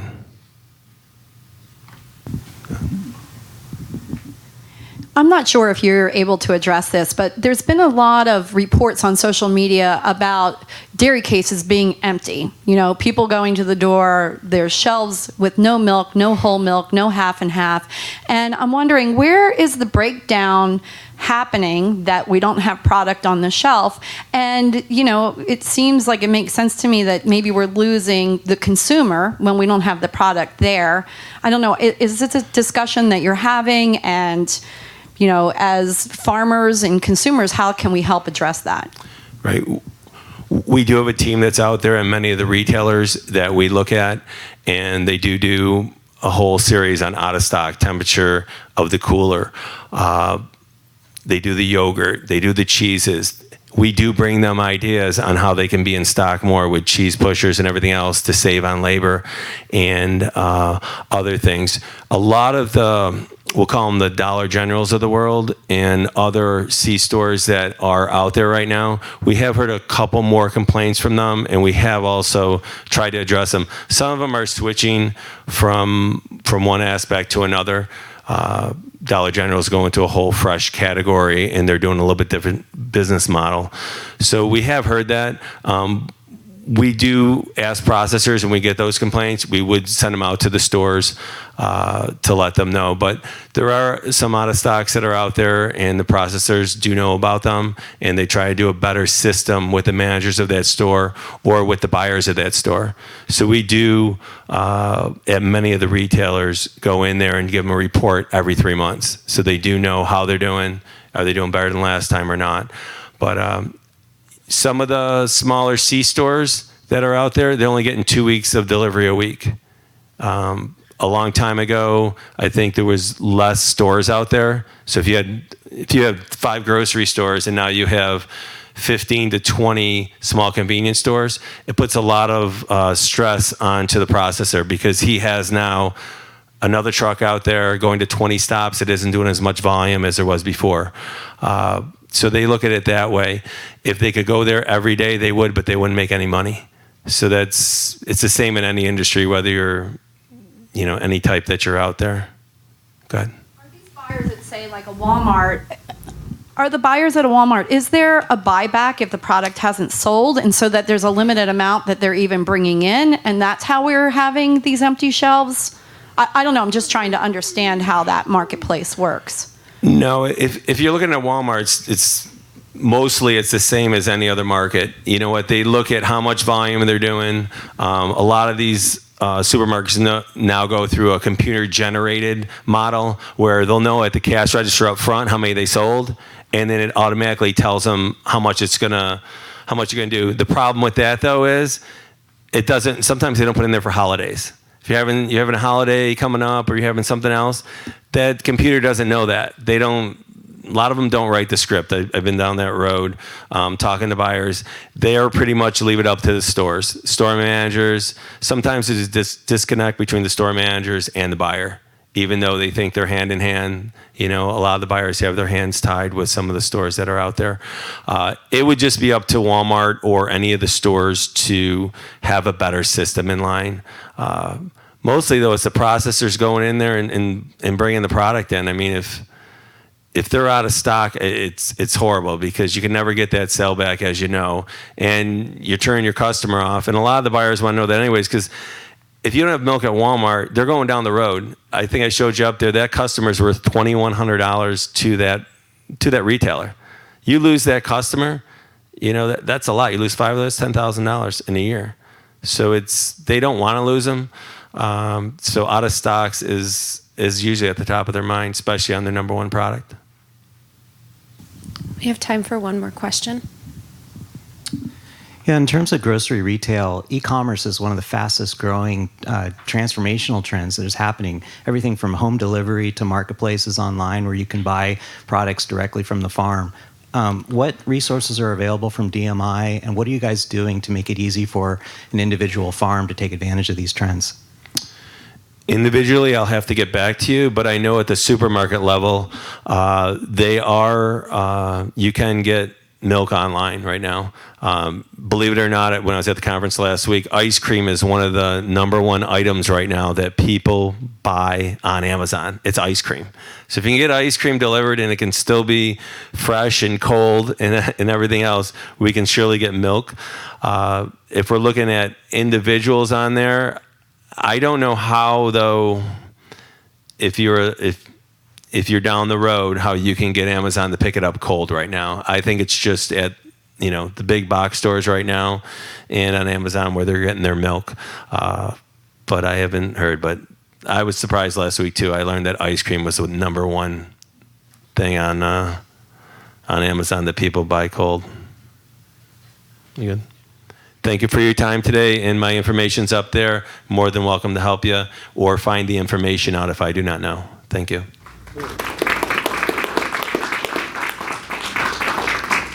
Thank you, Steve. At this time, I'd like to invite Jane from the Center for Dairy Excellence to give closing remarks. So first of all, I want to say thank you to all of our speakers and thank you to everyone who came out today. I thought this was a really good conversation. I especially enjoyed the panel. I want to thank the three of you. A couple comments I heard from that panel that I thought really resonated with me. The dairy industry has become stagnant. We need to fix what's already ours. So we need to fix it so we can keep what's already ours. And then the other thing that they said, I know some of you here are thinking about doing something and you're kind of sitting there and you're thinking, well, you know, it's not me. I'm just a farmer. I can't do this, whatever. But what I heard from them is that they're real people. The people that are investing in innovation, they're real. They don't have big investors behind them. They're just like every other farmer. They recognize that they needed to do something different. They needed to think about their future, and they looked at value added as that opportunity. I think right now, especially with the Pennsylvania Dairy Investment Program grant, we have a tremendous opportunity in our state. This is the second year for the grant. We don't know how much longer it'll be about. I think we would love to have it annually, but we don't know that it'll be there. So I would encourage farms that are interested in looking at this as an opportunity to remember that now is the opportunity for you to do something like this. That grant provides you with seed money. It's something that you can take to your lender or whoever you're working with and get the ball rolling. Someone's mentioned that they started with a vision board and they bring that out from time to time. I think that's a really good process to start with your vision, to think through, to do your homework, and to take trips and learn what all is possible. Steve mentioned some of the unique products out there. Do some research, whether it's online or talking to other farmers. There's a lot of opportunities, and you want to find the niche that fits for you and for your consumers around you. A couple of things I do want to let you know on the back of your program, all of the speakers who spoke today, their contact information is listed there. So if you are interested in reaching out to any of them to learn more about what they can offer you as you begin down this process, please take a look at that. And also information on the Dairy Investment Program grant, the direct link is listed at the bottom. Lastly, we are the Center for Dairy Excellence. Our role is to strengthen Pennsylvania's dairy industry and support individual dairy farms. Natalie mentioned earlier today, we do have grants available for the planning process. So if you're interested, if you're not quite sure what to do, we have a couple different grants that you can take advantage. They complement the Dairy Investment Program. They're small scale planning grants. The one is the Dairy Decisions Consulting Grant that gives you a direct line to a consultant who can sit down with your farm to evaluate your farm business, to look at the different options that you're considering and help you develop a plan. The second grant is our On-Farm Team Program grants. We believe that working with a team multiplies your results and your success. So our grants are really intended to bring those key advisors that you work with around your table to help you think through that process together, because more minds leads to better decision making. The grant program out of that team program that's the best for you is a transformation team. If you're thinking of a new business model, value-added operation, it's a transformation project, and that actually has the most money available. We offer $5,000 for a transformation team grant to help you with the planning process. That's anything that's discovery related, that's pre-planning and paid team members. So I'd really encourage you to take a look at those resources as an opportunity to get the ball rolling. And again, I just want to end with thank you. Thanks for coming out, and thanks for all you do and to support both dairy and someone mentioned the rural communities that you're a part of. Thank you.